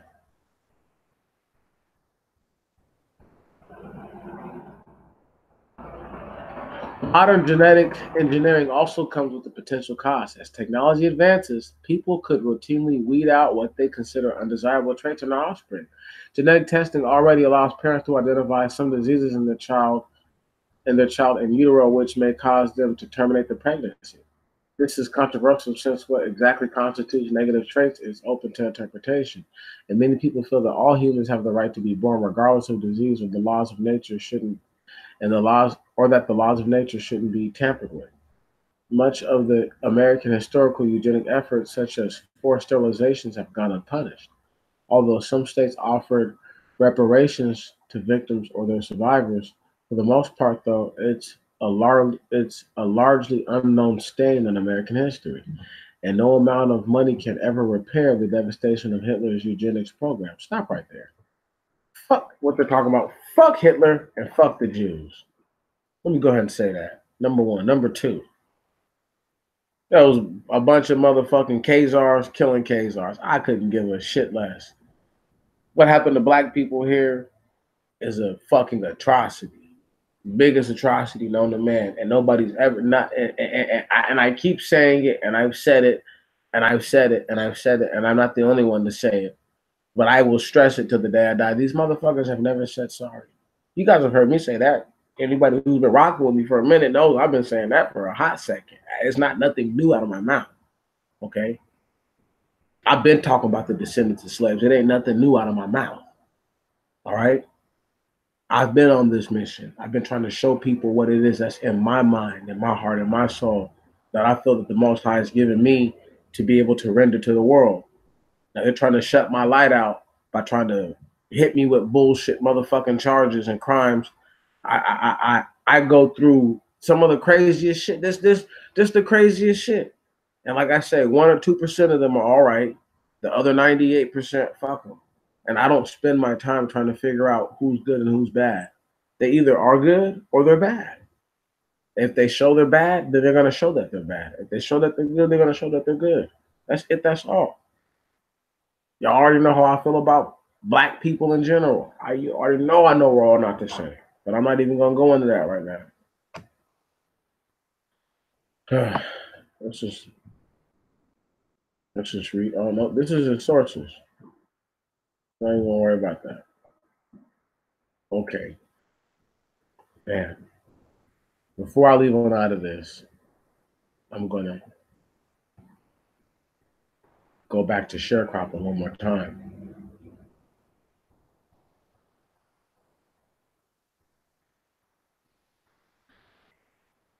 I'm gonna go back to sharecropping one more time.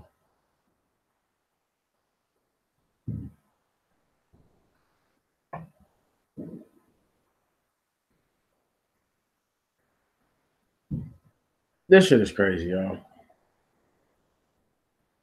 It's like it's hella crazy because now I have to talk about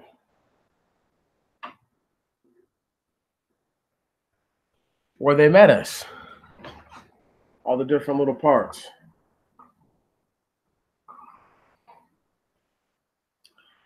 It's it's an amazing thing, you know. It's an amazing thing.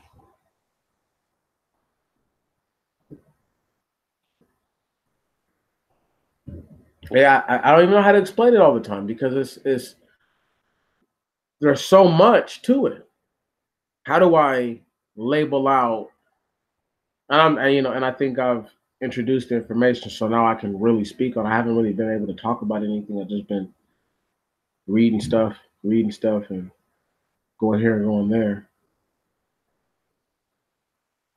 When I read this last little thing to you again, over to you again, I want y'all to really keep everything that I've just read to you in mind. Okay. Now, the reason why I say is black gold meets white trash is because these are, I'm talking about black inventors now. Right on? How undesirable are the traits of the black man if he's an inventor? How undesirable can his gene pool be?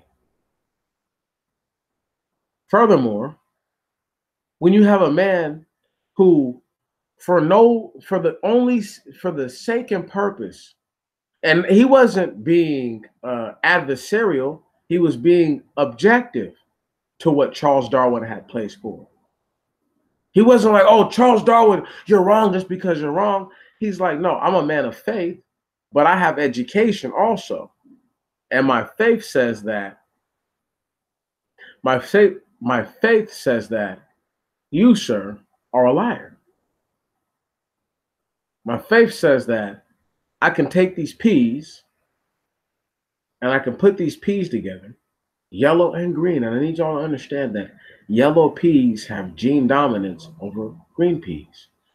Why this is so important, why this is so epic, is because if you overlook the importance of a green pea to a yellow pea, well, how often do you find yellow peas in stores?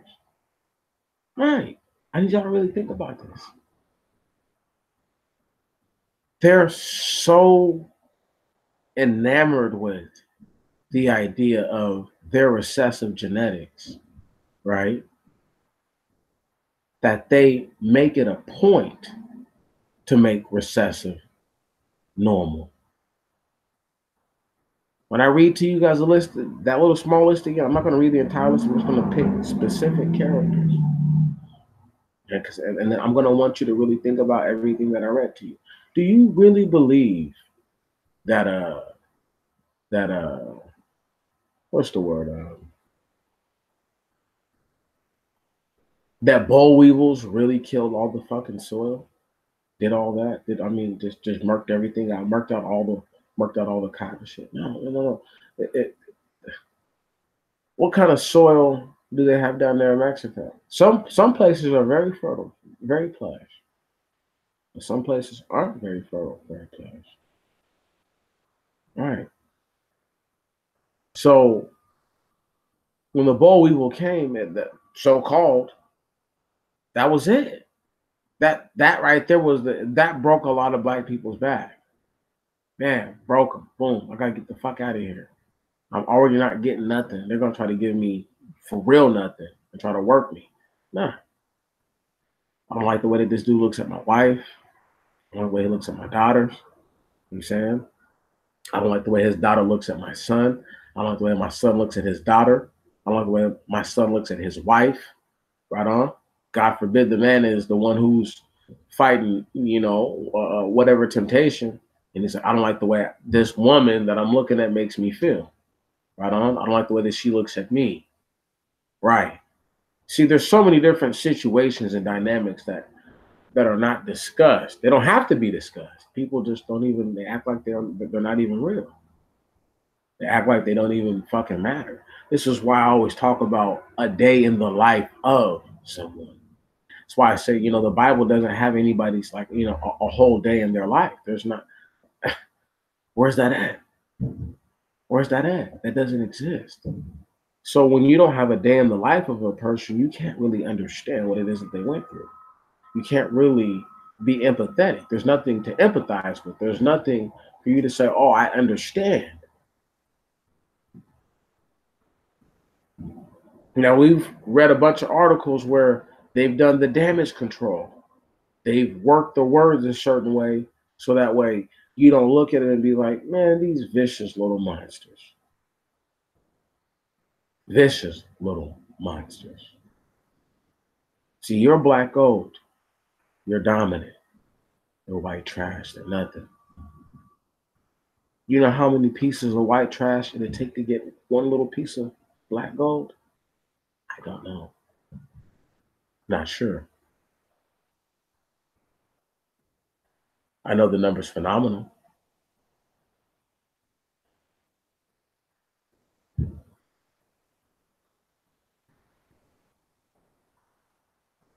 This is one of those things, y'all, where they want you to believe what they want you to believe. And only that. Nothing else. Now remember, I called it the Great White Hope and Black Despair before this. There were so many different. I had a bunch of vulgar names I was gonna get before that. I had some crazy stuff in my mind because they deserve it. They deserve nothing more than to be called what they are. There are black people who have been so affected and afflicted by this society that their reasoning has been diminished so much so that they're poor representations of who we are as a people. They really are. But there are many brothers and sisters, and I mean brothers and sisters, who have done everything that they can do. They've been as good as they can be to their people, you know, and there's been so much evil that has taken place within Black society.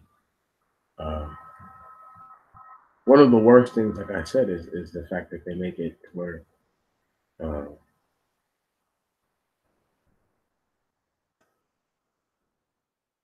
we're all the same.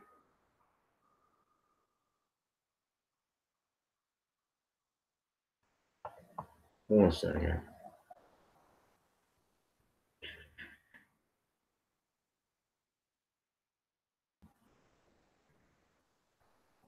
You guys know, look, all kinds of stuff. Give me 1 minute. I'm just trying to see what the hell this is talking about.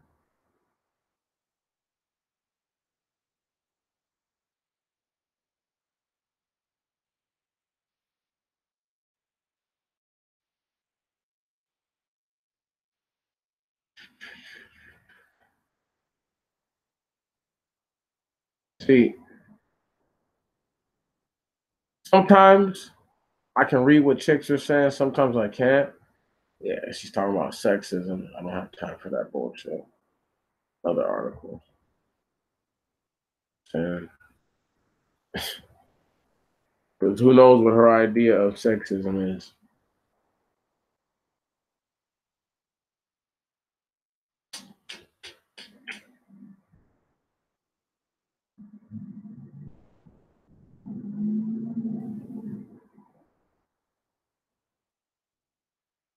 Hold on. Let's just read this real quick. Let's see what this says. And let me see. Oh yep, argue like how this is saying. Argue like what this is sounding like. Holy shit. Okay, let's read this. Mm, mm. You don't think I know what I'm talking about. You are black gold, black man and black woman. This country would die if you just fucking just stood back. If only we had the resources to stand back, right? And just never work again and just watch them just fall apart. That's what would happen. They would just fall apart. Let me read this real quick. Not real quick, but you know what I mean. Life as a black Southern sharecropper after the turn of the 20th century was rough. The region was straitjacketed with rigid racial codes and attitudes enforced by Jim Crow laws, lynching, and racial segregation. Sharecroppers faced increasing debt and complained of landlords stealing crops and possessions and even tossing them off property. Land, Landowners refused to pay fair market prices, effectively providing starvation wages and profiting nicely themselves. Stop right there. This. I'm thinking this is going to be the one that drives home everything that I've been talking about. As y'all can see, what the fucking name of the article is. What started the Arkansas sharecropper massacre of 1919? A union. So 100 years ago, this happened.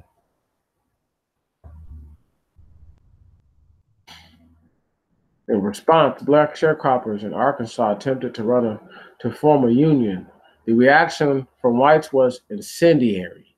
September 30 marks the 98th anniversary of the Elaine, Arkansas massacre. Listen, in which 237 black Americans were killed. It's been described as possibly the bloodiest racial conflict in the history of the United States. I'm pretty sure it was a one-sided assault for the most part.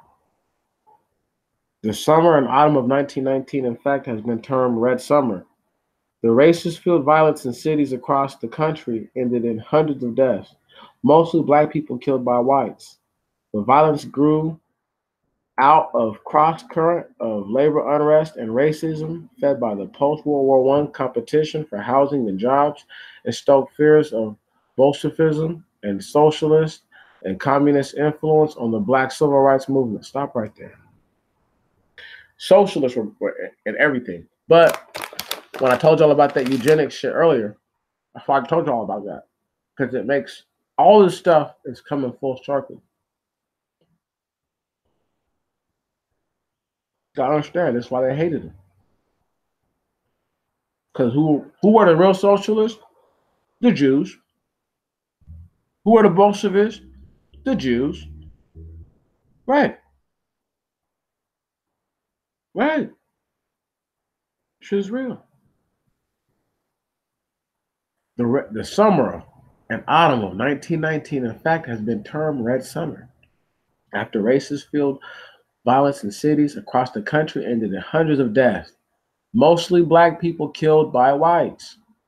The violence grew out of cross currents of labor, of unrest, and racism, led by post-World War I competition for housing and jobs, and stoked by fears of Bolshevism, socialist, and communist influence on the black civil rights movement. Note that the summer of 1919 was alone in extreme violence toward black people. Was alone in extreme violence toward black people. Oklahoma's Tulsa race riot in 1921 was an attack on thriving neighborhood town known as Black Wall Street, killed hundreds of black people and devastated the livelihoods and homes of thousands. No shit, because they were feeding black people all over the country anyway, man. Do y'all see what the fuck is going on? Black gold meets white trash. See, you didn't know you were black gold as a slave. You couldn't have. Once you got free, black people start inventing things, start owning things. Shit, you says to yourself, you say, hey, shit, that could be me. My grandpappy was a shoemaker. I'm a shoemaker. I'm gonna make shoes and sell them to the white man and make me some money. And I'm gonna sell shoes, and I'm gonna give shoes away to my people, and I'm gonna do that because I love my people. See, black gold don't operate like white trash. Everything white trash do is dirty. Can't help it. Trash is filthy. Now, mind you, gold must be mined. Gold must be found and secured and panned and sometimes isolated, chemically smelted and melted off of things. However, it's still gold. It's worth the trouble. But with trash, no matter how you dress the trash up, it's still trash. And if you put gold on the trash, now it's just golden trash. Can you dig it? But it's still trash. Keep going. Robert Hill, who founded the Arkansas Sharecropper Union, Progressive Farmers and Household Union of America, had a simple idea. The union wants to know why that its laborers cannot control their earnings, which they work for. Each member, their just earnings, excuse me. That's right, because they bust that ass. Each member of the union was tasked with recruiting an additional 25 members to create lodges where members could meet, share stories, and strategize. In Phillip County, Arkansas, where Hill was located, several lodges formed rather quickly in 1919, threatening white landowner aristocracy. As was the case in many coal mining, steel forging towns across the country during this time, a few landowners in Elaine controlled most of the local economy: grocers, government, police, courts, and more. The townspeople were 90% African American, all of them sharecroppers and laborers. Stop right there. That explains the whole situation. 10% of the people there are white and they own everything. On the evening of September 30, 1919, 100 members of the Union attended a meeting just a few miles from Elaine. Knowing that they were challenging power, some of the members came armed and acted as security around the building. This was prescient. A car with this was prescient. A car with three white people, including the local sheriff's deputy and a member of the security force for the Missouri Pacific Railroad, pulled up outside. A shootout began. The deputy was wounded and the railroad security guard killed. While it's never been determined who fired the first shot, it created the rationale for the attacks that began the next morning, justification for the mass murder that followed. So the black dude, listen, these brothers. So now we get the full story. These brothers put it on their ass, right? They couldn't take it. They just couldn't take it. And what did they do? They did what white people do best. Some bitch ass shit. The local sheriff sent a posse to investigate, which amassed into a mob of nearly 1,000 white people. They all had 1,000 people with guns, dog. Are you hearing me? 1,000 people with guns. All looking for, one second. The local sheriff sent a posse to investigate, which amassed a mob into nearly 1,000 white people from the areas surrounding Elaine, all looking to quell the insurrection. Insurrection, wow. The local citizen mob began a slaughter of the black residents of Elaine, using guns, lynching, and even burning people alive. Men, women, and children. They're never going to tell us how many children got killed and how many women. Just 237 people. You know they attacked the weak ones.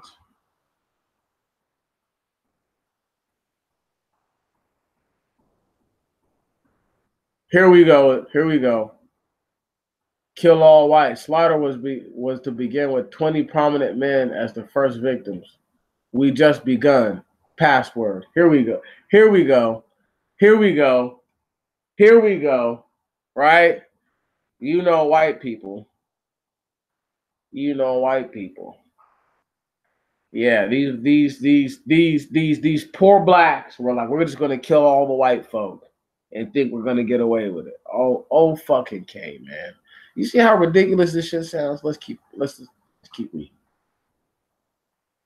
A panicked War Department sent 500 U.S. troops to the scene, spurred by a ginned up fear of Union members as Bolsheviks spreading communism.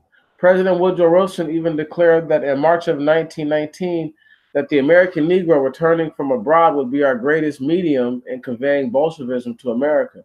They arrived on the morning of October 2nd, at the point which the white mob began to dissolve as people returned to their homes. Yeah, because they killed a whole bunch of people already. So we feel better. But when the troops arrived, they continued murdering local African Americans, torturing some of them to get information. In the end, 237 African Americans and five white people had died. Listen, the black people that they attacked obviously weren't armed. Obviously, black people couldn't have been too armed, right on. But do y'all get my point? Do y'all see what I'm saying? Fuck them. Anyway, it's likely that some of the wounded had survived. It's likely that some of the wounded would have survived if given medical treatment, but this was prevented by the attackers, as well as by a 1915 Arkansas law barring white nurses from treating black men. I bet you a lot of these men were killed right here that y'all are looking at. Look at them now.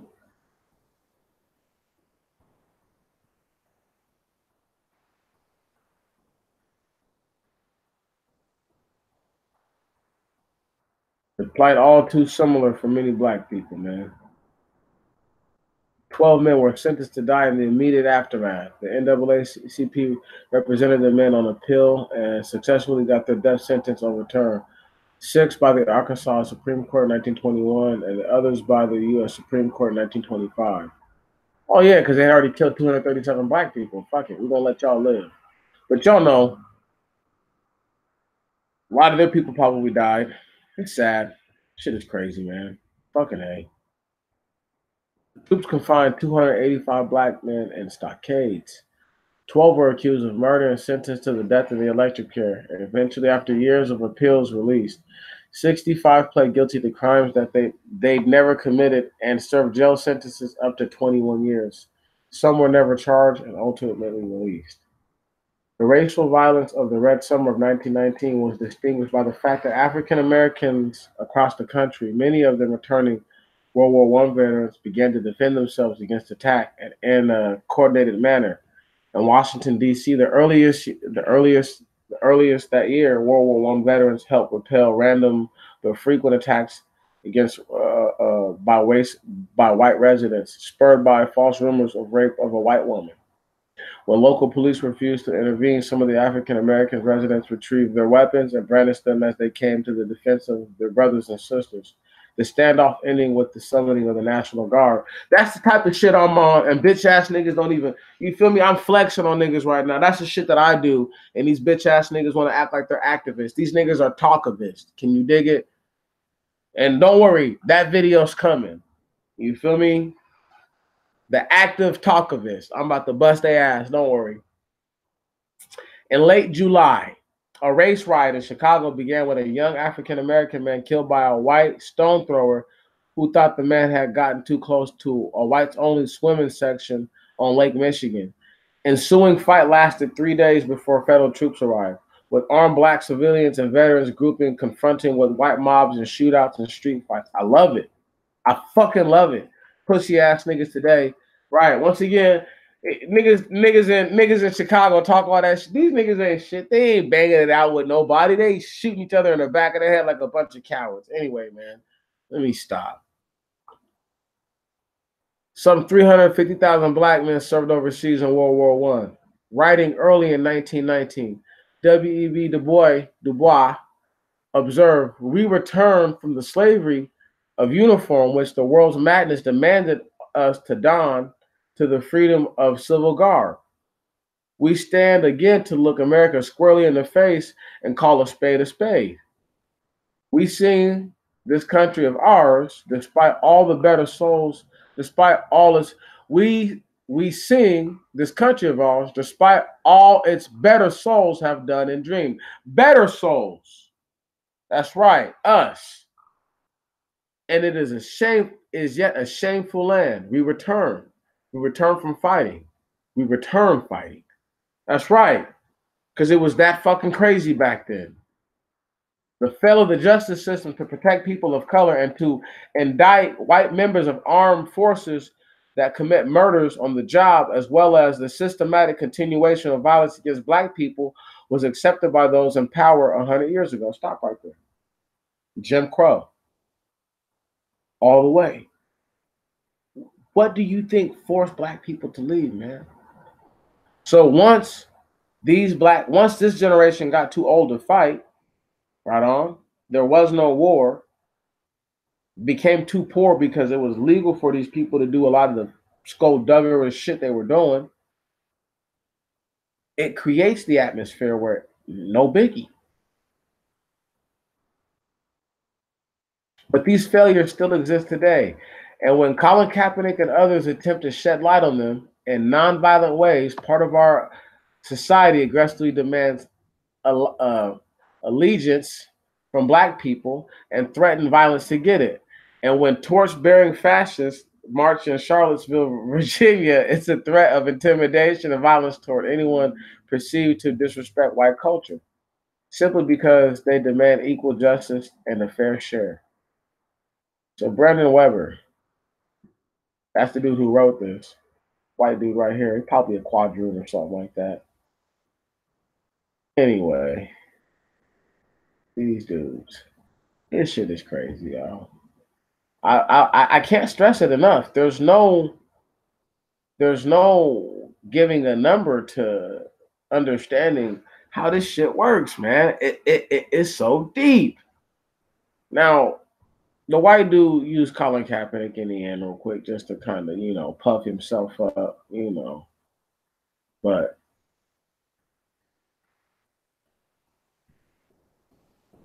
it's crazy to think that these individuals are anything other than what they are. They are who they are.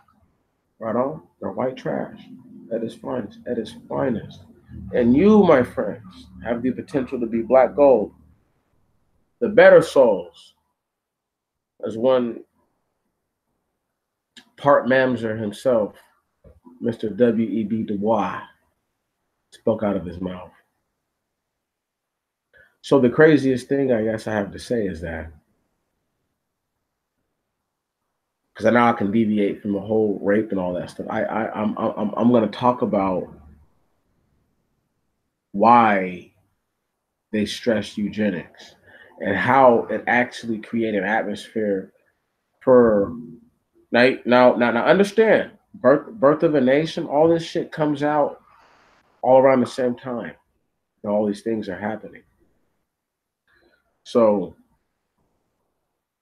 there's a lot going on in America in that little period of time. But there's so much going on. There's so many black inventors, a lot of black industry. You could argue that some of those race riots from 100 years ago and better were really were actually the cornerstones to what you would call civil rights, because some of those people were still alive during that movement. They were much older then, but they were the ones who were telling guys, like, you got to fight. You know what I'm saying? They were the fathers of the men who went and fought in World War II and in Korea. Can you dig it? They fathered those men, grandfathered those men. And this is why there's no respect, because people don't understand what it takes, you see. See, I'm not going to sit here and tell you, oh, you need to go out here and fight white people. No, that's bullshit. You'll get killed or you'll get arrested. You know, that's it. That's all that's going to happen. If you get away with it, and God bless you if you did, but if you got away with it, then you still forever have to worry about, well, what happens in the aftermath, the blowback. You never know who you're dealing with until you know who you're dealing with. You understand? So you don't know that that person has pull or has family members that'll show up and go all in for them. You can't ever know something like that. You just have to find out. You know, and it's better for black people who already have limited resources to just not be in those sort of situations. You shouldn't be. You shouldn't be in a situation where, your livelihood or your health is at risk because you couldn't hold your tongue and your pride was too great. It's nonsense. But what is feasible what you could do, what is practical, is you could always tell yourself, well, these black people were the finest, the finest. They were some of the best people that our people have produced in a long time, very long time. They weren't trying to go along to get along. They wanted their own, and I'm sure eventually they wanted out of here. It never manifested because what? Because white people understood that they needed black people. So they created situations where black people would eventually either be forced to become a criminal in the eyes of society, or they would become destitute. The criminals tell the people who are destitute, "You're stupid." That's all a game. They're playing a game. They're all doing the same thing. And the people who are destitute are saying, "No, you're stupid," because now you're allowing for their enforcement arm, who's already racist as fuck, to possibly come do something to you. I can't even talk about bootlegging. I can't even talk about it. There's too many different things that I could talk about. Black, once again, this is why it's not a trilogy, it's a saga. This won't be the last one. It can't be. Because there's too much to speak on. You know what I'm saying? Black gold meets white trash. I like that label. We're gonna rock with that for a couple pieces. It could get changed again, but that's how we do. I'm ready to really let them see what it is that I get to do in my spare time. Some of those websites I got to see for the first time today, so I was reading them as I saw the same information that you saw for the first time, but a lot of it I've already got to see. You know, um, and that's just how we have to do it. I have to try to show you guys that I'm not just running my mouth. I'm not just saying this stuff because you know, other guys are saying stuff and I want to get heard too. No, no, no, no, no. Hell no. Look. The first time I think I ever heard White Heaven, oh my goodness, it was a while ago. It was a while ago. But the funniest mention I ever heard of White Heaven was with your man Scribe years ago. That was like almost shit. That was back in 2015. That was a long time ago. But and the term white heaven, he used it in passing. He said, yeah, white people think they're gonna go to white heaven with Archie Bunker, right? And I don't know why that shit used to crack me up. That tickles me. White heaven with Archie Bunker, you know. I add the Sammy Davis to it though. I put the Sammy Davis on it because there's that one episode where Sammy Davis comes on and kisses him on the mouth, because he so badly wants to be one of them. Even though Sammy Davis was a bad man. Not sure if y'all knew that Sammy Davis Jr. actually had the fastest draw in the world at one time, shooting. But that's neither here nor there. Um, uh, but yeah, White Heaven. That's where they want to be. This is where they're at. It's popping for them. It's going down for them. Still to this day, it's still popping. Motherfuckers get to show up in a place, shoot the place up, kill the mom, the boyfriend, all that shit. They get away with it. You though, the black gold that you are, the special person that you are. If you do something, you're held to the highest standard. But that should tell you that's why, because you are capable of living to that standard. They're not. You are true. I need you to understand. You are truly black gold, and they are really white trash in every single aspect of it. Every single aspect. All that they've ever learned about good behavior comes from you, black man and black woman.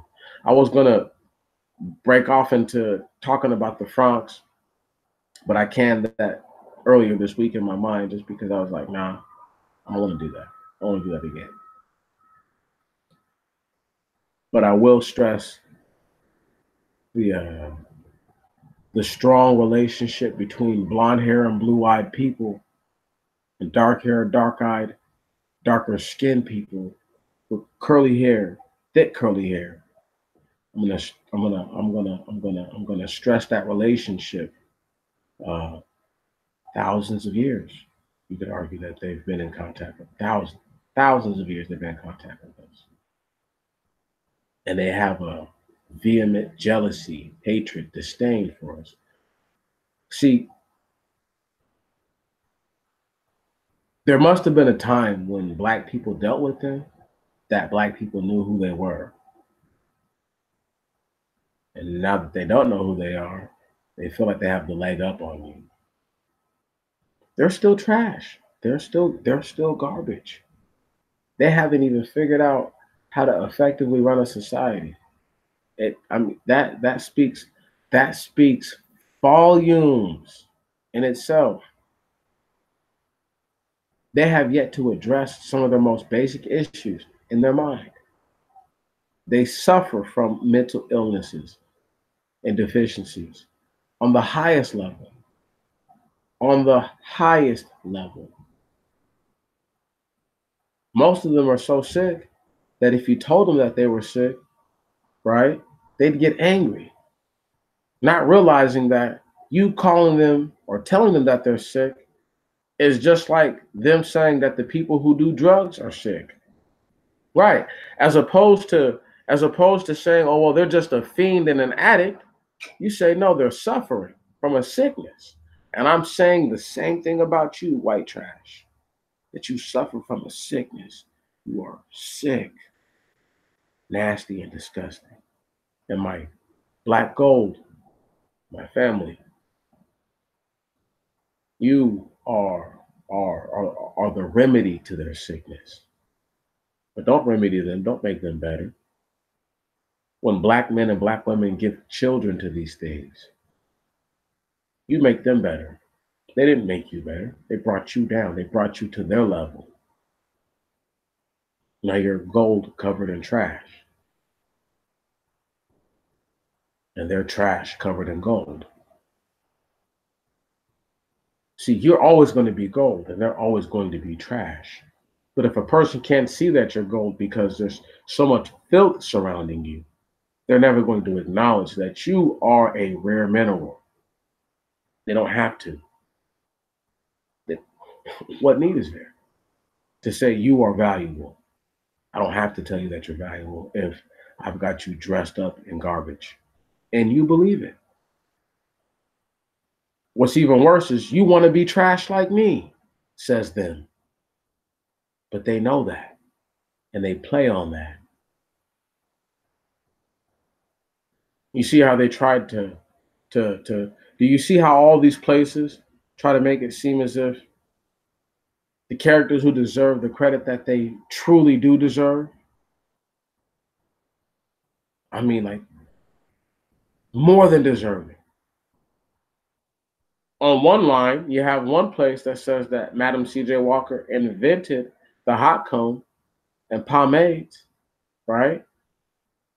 The hot comb so that way black people would stop burning their hair up.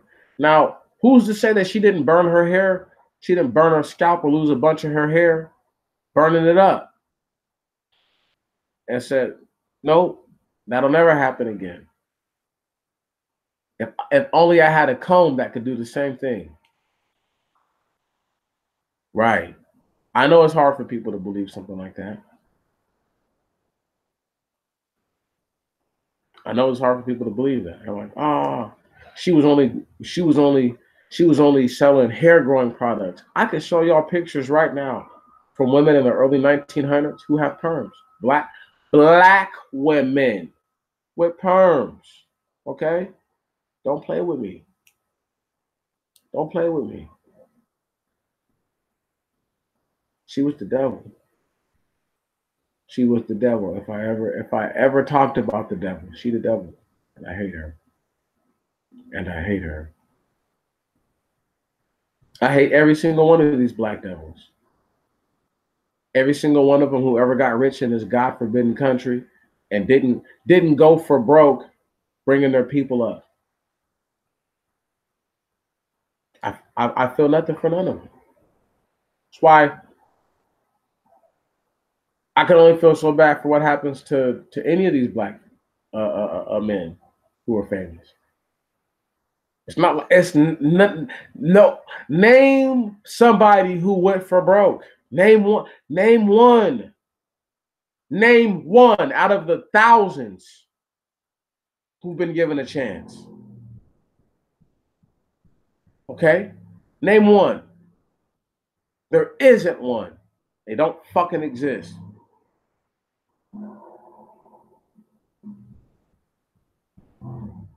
Once again, those black people with money, they're talkavists. They're not activists.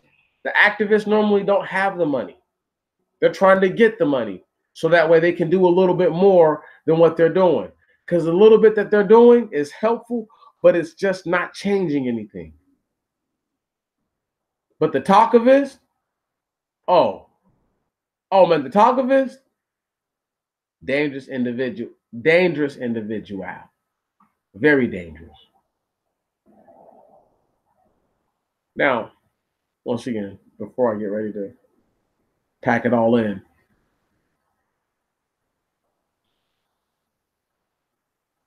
is there anything anyone wants to talk about while I still have air in my body and the inclination to speak on things that obviously appertain to what we're discussing right now? Anything, and I will gladly run off a little tangent for it real quick. And while I wait for a response, I'm just gonna say this: there's no level of appreciation that they're ever gonna show you. They're never gonna say sorry. They don't care. They tell easy. They capitalize on a society from the very beginning. They've been slavers. The Jews have been slavers in this country since day one.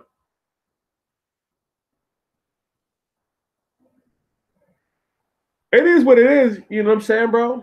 You know, it's been like 3 hours almost. You know what I'm saying? So they did come at the beginning. They've been here since day one. Them, the Moors, and the Arabs, they're all in it together. You know what I'm saying?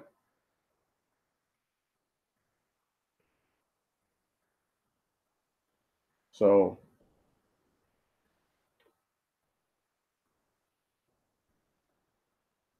that's just what it is. They all came here together, all in on it.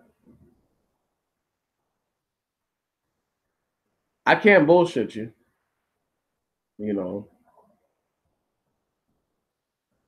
I cannot bullshit you. I know, I know. It seems like, well, what, like, when exactly? You would have to go back to when the Spaniards probably first came here, or the Portuguese probably first came here, and when the first actual Anglo-European or so-called Anglo-European people came, I'm sure the Khazars showed up. We are prisoners of war. That's right, sister. And a very but no real direct war. This is a punishment. You know what I'm saying? So I'm not going to give them the accolades of capturing prisoners when they did no such thing. We've been handed over as it was written.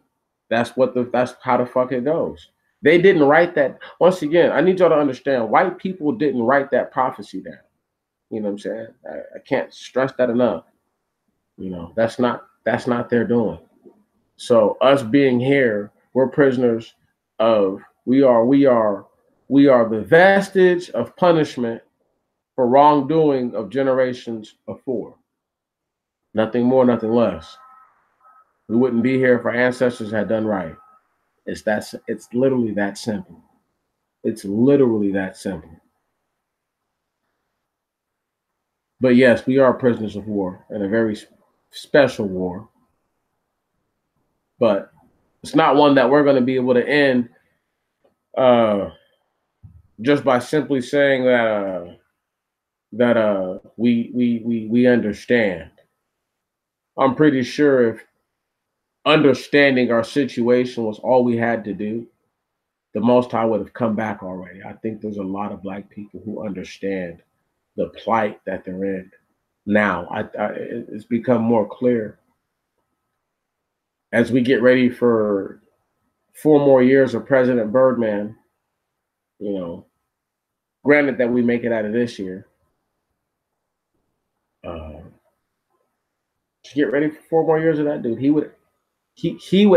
would have to pass of old age or whatever, natural causes or something like that, for him not to win again. Cuz is winning. Cuz is winning. It's over. It's already set in stone. I can't wait to do my little weekly update so I can show y'all all the little different parts of the wall being built in the different states. It's going down. Anyway. Oh, for sure. No, there's no question. There's no question. Just like I said, they're building that wall, and I know they are. They're already building it. I'm sure he'll get. I'm positive he'll get reelected. Positive.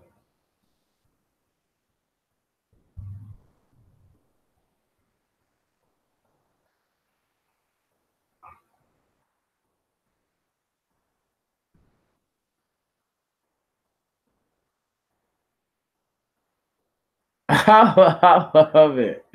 I love the little interaction. This is funny. But anyhow, yes, I love it. You guys are funny. It all popped up in real life, like real time. This whole little interaction.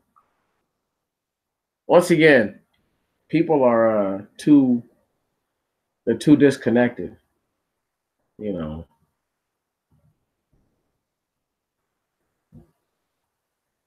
uh, I think we're at I think we're at a positive junction though in the road.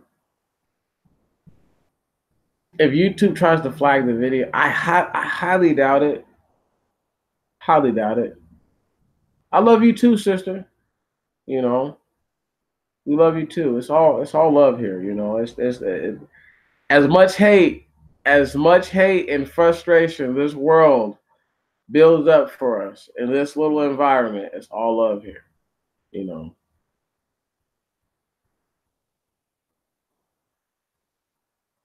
Oh, of course it is, Martin. It's a slow rotisserie, dog. Right on, slow rotisserie. But like I've been saying, and I'll keep saying it, and I will never stop saying it. The meal fit for the king will never touch his lips. It will never touch his lips. He will never get to enjoy it ever. So it doesn't matter. Doesn't matter. What they're trying to achieve, what they're trying to pull off, doesn't even matter. It's come to a junction and a point that even they know that they've done too much. They've done too much damage to one people. They've done too much to one people. This is why I've been saying to y'all, you know, I have love for cats who are our people abroad. But you feel me? You know, my heart is to black people from the turf because no other no other type of slavery there are moments in other countries that are monitored, right? But No other type of slavery gets close to what we went through. No other the treatment, nothing. Once again, man, fuck the Holocaust, dog. What happened to black people is way more crucial. Way more crucial.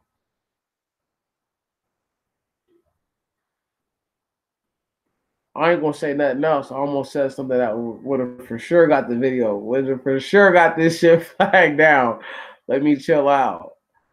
Anyway, look, I'm not having it.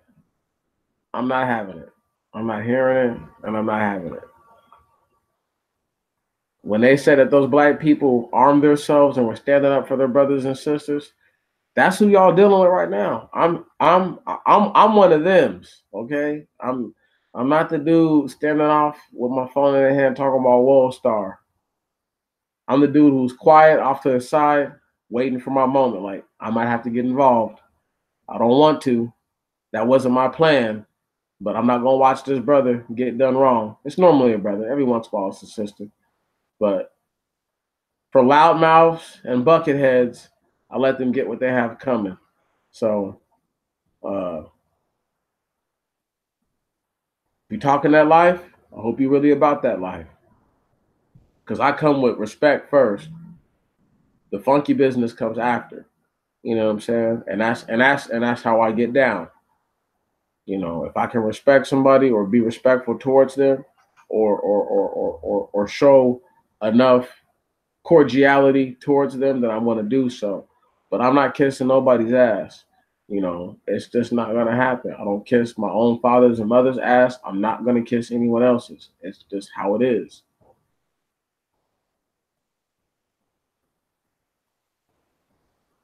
Black people, before I get ready to sign off on all this, I just need y'all to know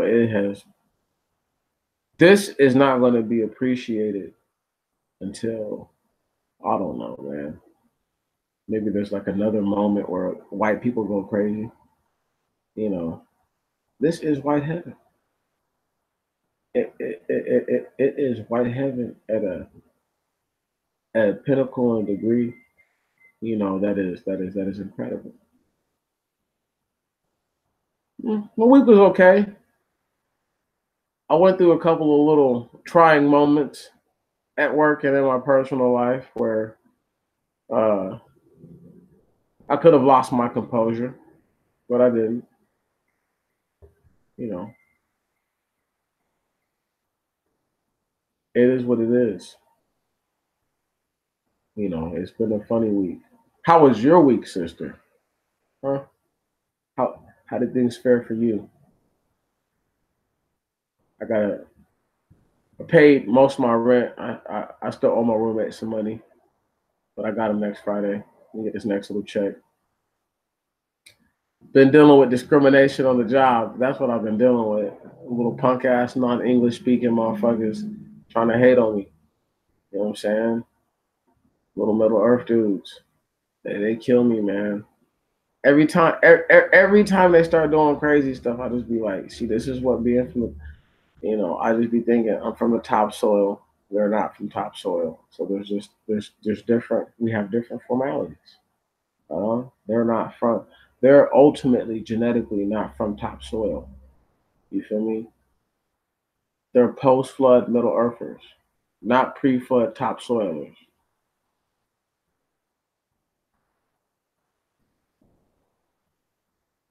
Good. I hope your new website goes swell. You know, when I get paid next Friday, I'm gonna order another charger for my Apple. I'm gonna finish my Noah's triplets. That's what's I haven't had any money. I haven't been able to do anything. I've been able to do what I want to do, on a certain level. But you know, everything is hard. It's good to be busy. Everything is difficult for Black people. Nothing's easy for us. Nothing. Wearing your skin as a Black man or Black woman, it's an honor. Many people have killed themselves for having to be Black. just for that reason, because it was too much of a burden.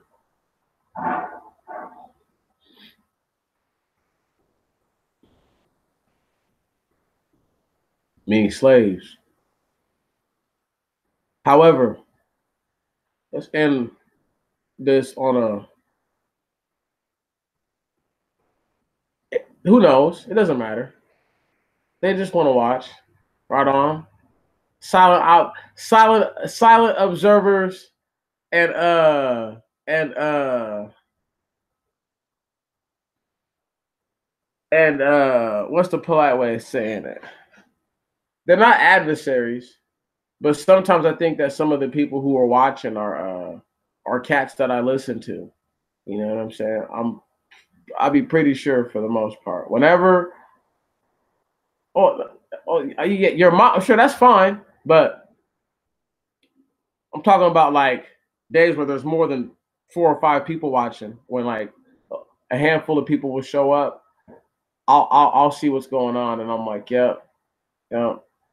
Because I'll hear somebody like a week from now, I'll hear a couple dudes try to bring something like this, uh, uh, uh, to the forefront. I done seen dudes try to steal my swag, man. Like once again, I can do nothing. I can do nothing. Black people are like we're like we're like the biggest imitators. So if we see something that we like, then we imitate it. And I really am appreciative of your mother watching. Now that I know that she's watching, I'll watch my language a little better. You know, I know how older people are about vulgarities. They're not exactly kind on them. Hey man, hey look, man, this stuff is so funny, y'all. When I say black gold meets white trash, let me just bring it back in one time, please. Just one time. We have to keep everything in mind like this. Black people are a special people. Very special. Right on? We come from a very unique circumstance. White people have been able to live in this country, live on this land, and be vagrants in this country for a very long time. They sent the worst of the worst of the worst that Britain had to offer. What up, bro? They sent the worst of the worst. Yeah, family. Yeah, bro. When you called me earlier, I was about to get it popping. I couldn't answer. So, I wasn't ignoring you or nothing like that. But they sent the worst people over here.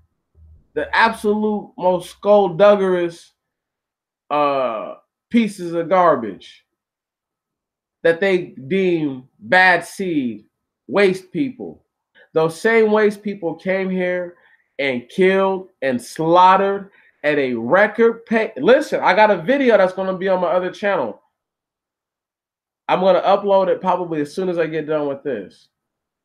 It's already done. It's been done since the day the article came out. I just spaced on my mind. Uh,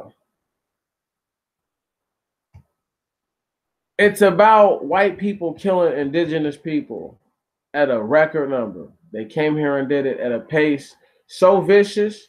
Listen, they say what they're willing to admit, some 56 million, some 56 million, right? Indigenous Aboriginal people were killed in 100-year span. Yeah, no, I'm thinking that's the one. Yeah, that's the one, bruh. That's the one. That's the one. I wanted to talk about it. You know what I mean? But I don't like to do too much, you know, because at any given time they could just pull my shit down. and say it's over, nigga. Because while we're still in white heaven, we have to play by their rules for the most part. I'm just now starting to come into this whole little thing of just let it be. You know what I mean? If it really doesn't change anything, just let it be because you're gonna be able to fix way more things by not exerting any energy. If you don't put any energy into it, doesn't mean anything. It changes nothing. But if you put energy into it, right, and it still changes nothing, now that's energy wasted. Just like that. Just like that, you wasted vital, precious energy that you can't get back. Can't get that back. You can't get it back. So one of the best things to do is just not waste the energy. Nothing you can do about it, forget it. And this goes with you being black gold and dealing with a bunch of white trash.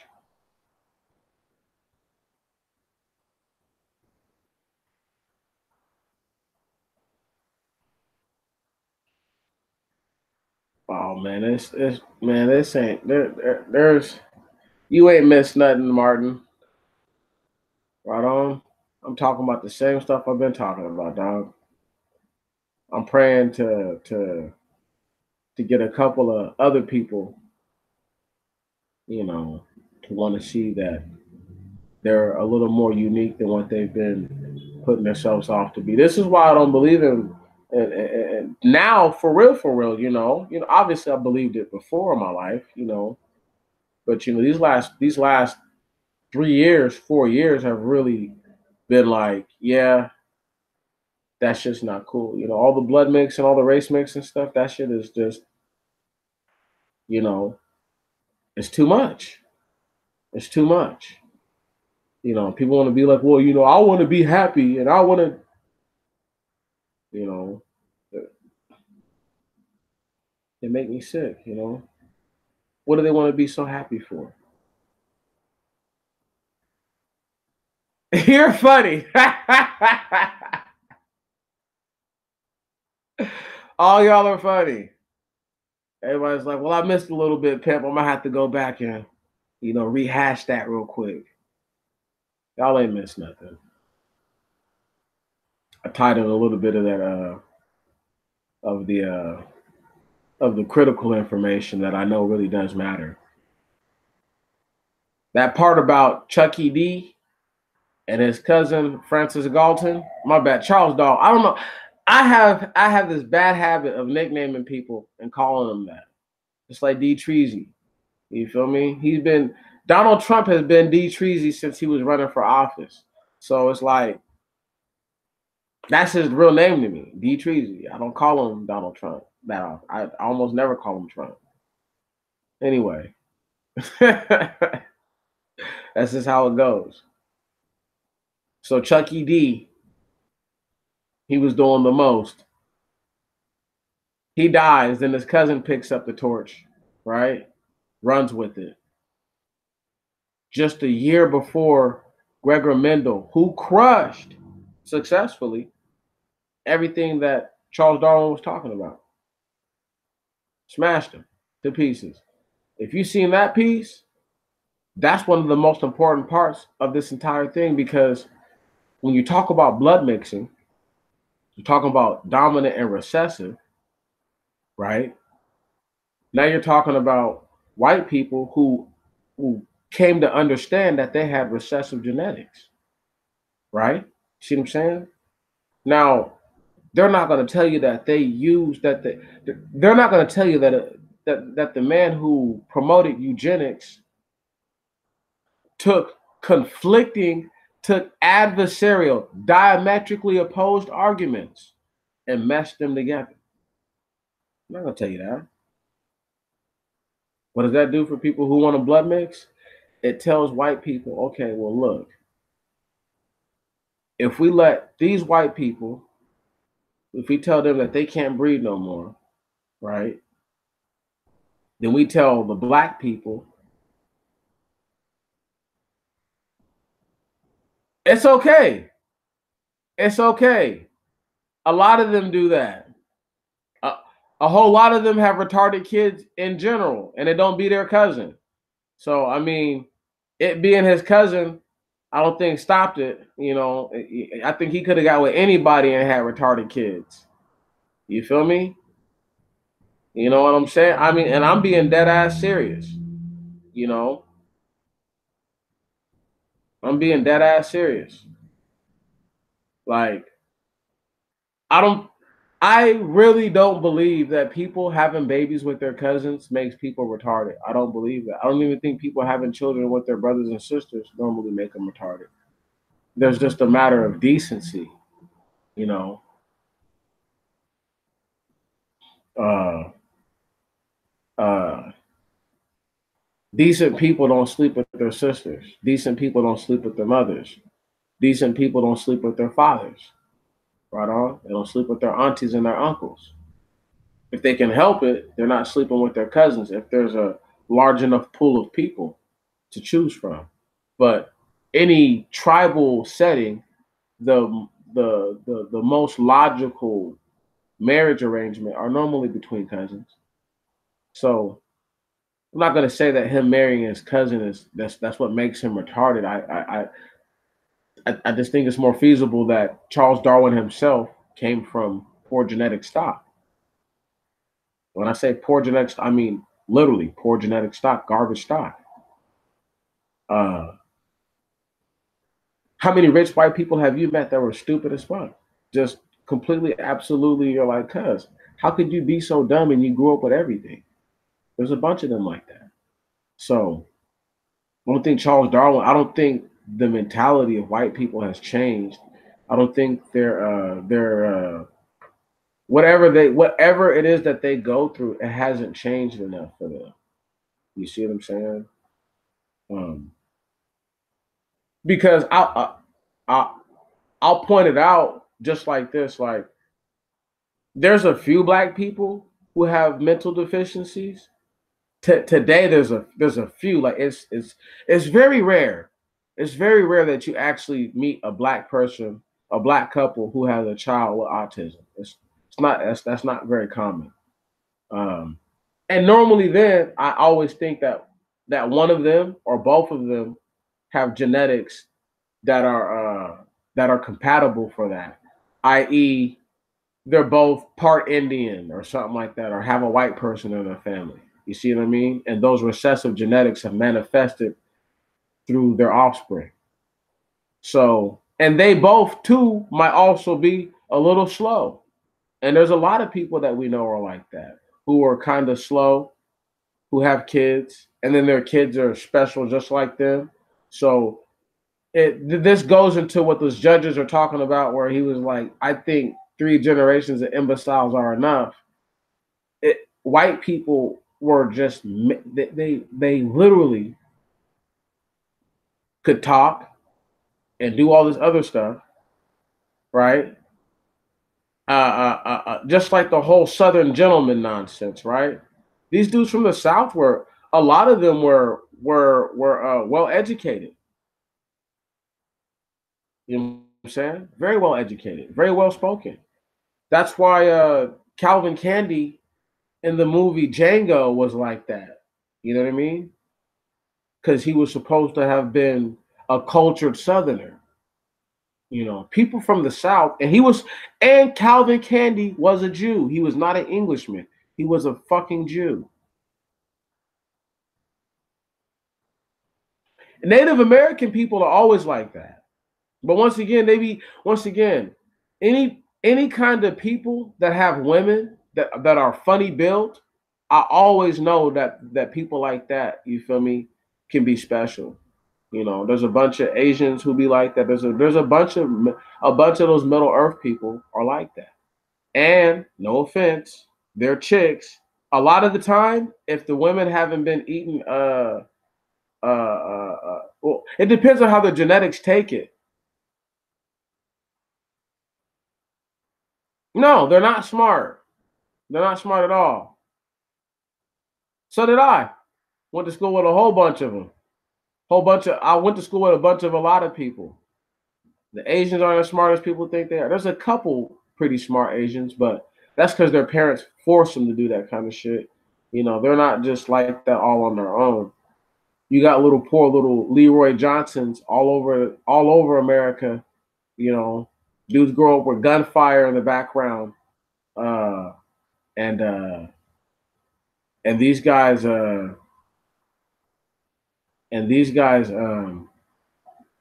very intelligent creatures, highly intelligible people, well read and all that. Um, Let me go ahead and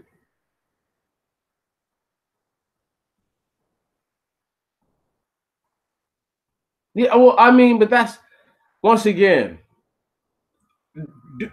I'm not going to. It would be appropriate to throw all the other categories of people into the white trash section, since they all try to be white people. That would be appropriate. But for the sake of argument, I'll leave them out. But I mean, they fall into the same category of the things that I'm talking about. People who use black people, they're garbage. They are garbage, and they know it. And they know it. See what I'm saying? They know that they're trash. They know they're trash. Funny built people. Once again, trash people from all over.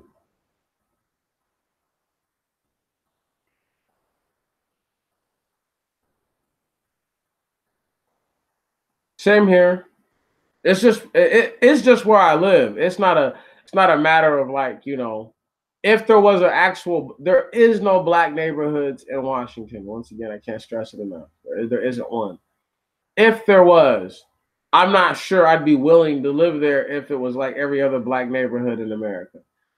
That's just my personal opinion. I'm not staying somewhere where people want to act up all the time. No, I have no, no. We've got too much going on to be dealing with that kind of nonsense. But I do love black people. But I fuck with black people. I fuck with black people tough. So it's like, it's not like I would never go around, but I'm not. No, if I lived in Cali, I would not be living in fucking Richmond. Can you dig it? I know. I, I just wouldn't. There's no need for me to live in Richmond if I could live in anywhere else in California. I'm sorry. And that's not a knock to Richmond. I'm just saying. I'm not living there. There's a few other places I can name off top, so I'm not living.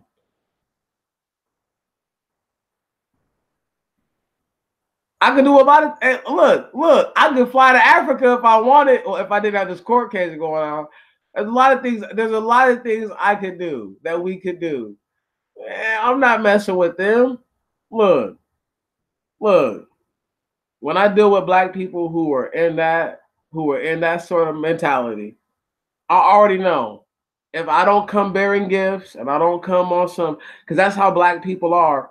Right on. Don't even go messing with them too much, because you might be the next move, especially if you out of towner, or you know what I'm saying. Nobody knows you. You feel me? Ain't nobody gonna feel no type of way about doing you wrong. Hell no, I'm good. I'm good. But anyway, see that's that. But there's a whole lot of them who are Middle Earthers too. This is why I say to call people white trash is a is a stretch, because I know that there's black Middle Earthers, right on, who are from the turf. So it makes their experience with us unique, because while they're not us, they've experienced a lot of the same things we have. So people find them and us inseparable. But I know we're not the same. And I'm going to contend that to the day I die. And I don't care. And I don't care how people feel about it. I don't care what a nigga has to say. Everybody can't be an Israelite. Everybody can't be an Egyptian. Everybody can't be a whatever. Okay? It's impossible. And my black people, because it's 6:30 and it's been officially 3 hours. Not that I'm getting tired of talking to y'all, but I would like to make sure that I drive home the point that it is that we've been most definitely worried about, which is white hope and black despair, ultimately.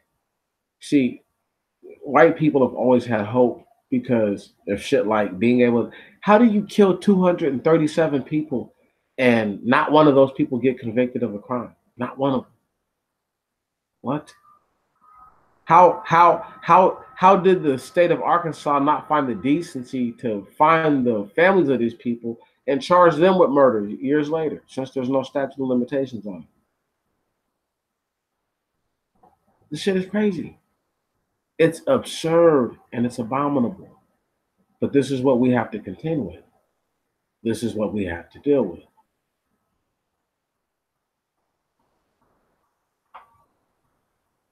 I love dealing with people once they've been humbled. I don't like dealing with people when they're not humble. Right on? I like dealing with people who've had humble pie and feel like they've had a little too much of it.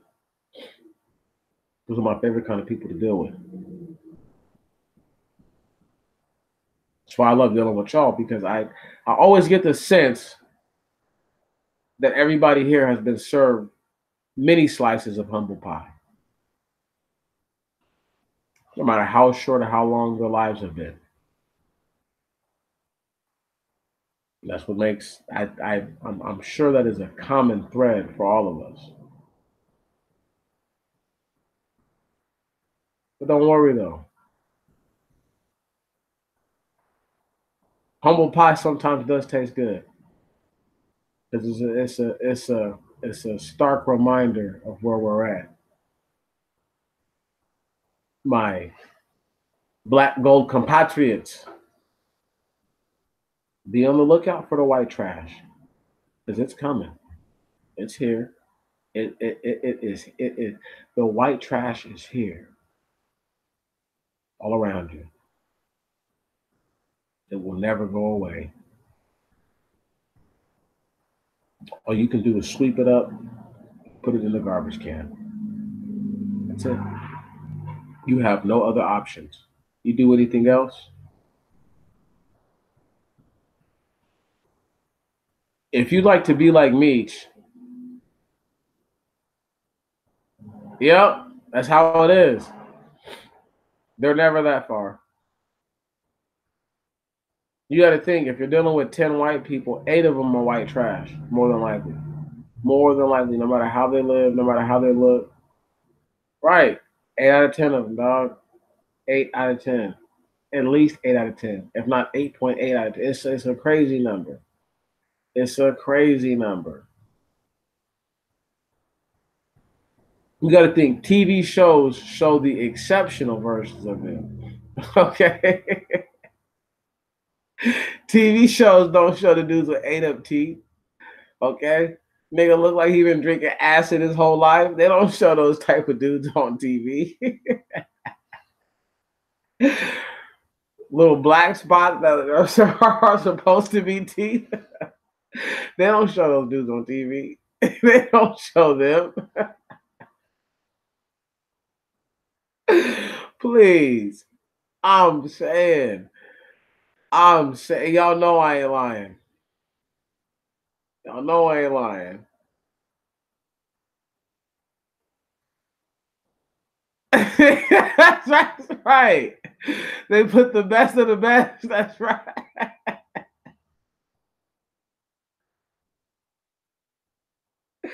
Every once in a while, they'll let an ugly one or a fat one get on. You feel me? That to keep the quells down. You feel me? To quell the bullshit of the people who are like, "There's no regular looking people on TV. We don't all look like that." Or there's no fat people. So they get one of them. You know, and I love it. I love it. It has. Whew, that was funny. Love it. Black people. It is 6:34. By 6:37 Pacific Standard Time, I'm gonna end this, right? 6:35 now. So what that means is that just got to stress these little things as I always stress them. Be as good as you can while you can, when you can. You know, do the best. Just, I mean, and the best you can do sometimes, if it's not doing very much, then don't do very much. If that's the most helpful thing you can do, then do that. Don't do anything else.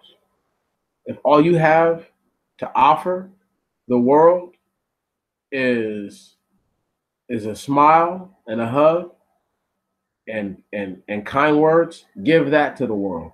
Can you dig it? If you got more to give to your fellow man, give to them what you can give to them. Give according to your riches. Don't hurt yourself, but do for somebody. Because I'm telling you that you give people hope. Okay, you give people hope when you do for them. You don't not give them hope. Let me say that. You don't not give them hope. Give them hope. Give somebody a reason to believe that there's a chance that in their life they can see the end of all this stuff. Perseverance and endurance is a team effort. We strive at it individually, but it is a team effort. When one person does hurt, normally in the group, other people hurt. Keep Brother Kennard in your prayers, because he told us the last time that his situation isn't exactly how he wants it to be. So pray for that brother. You know, your prayers have done a lot for me.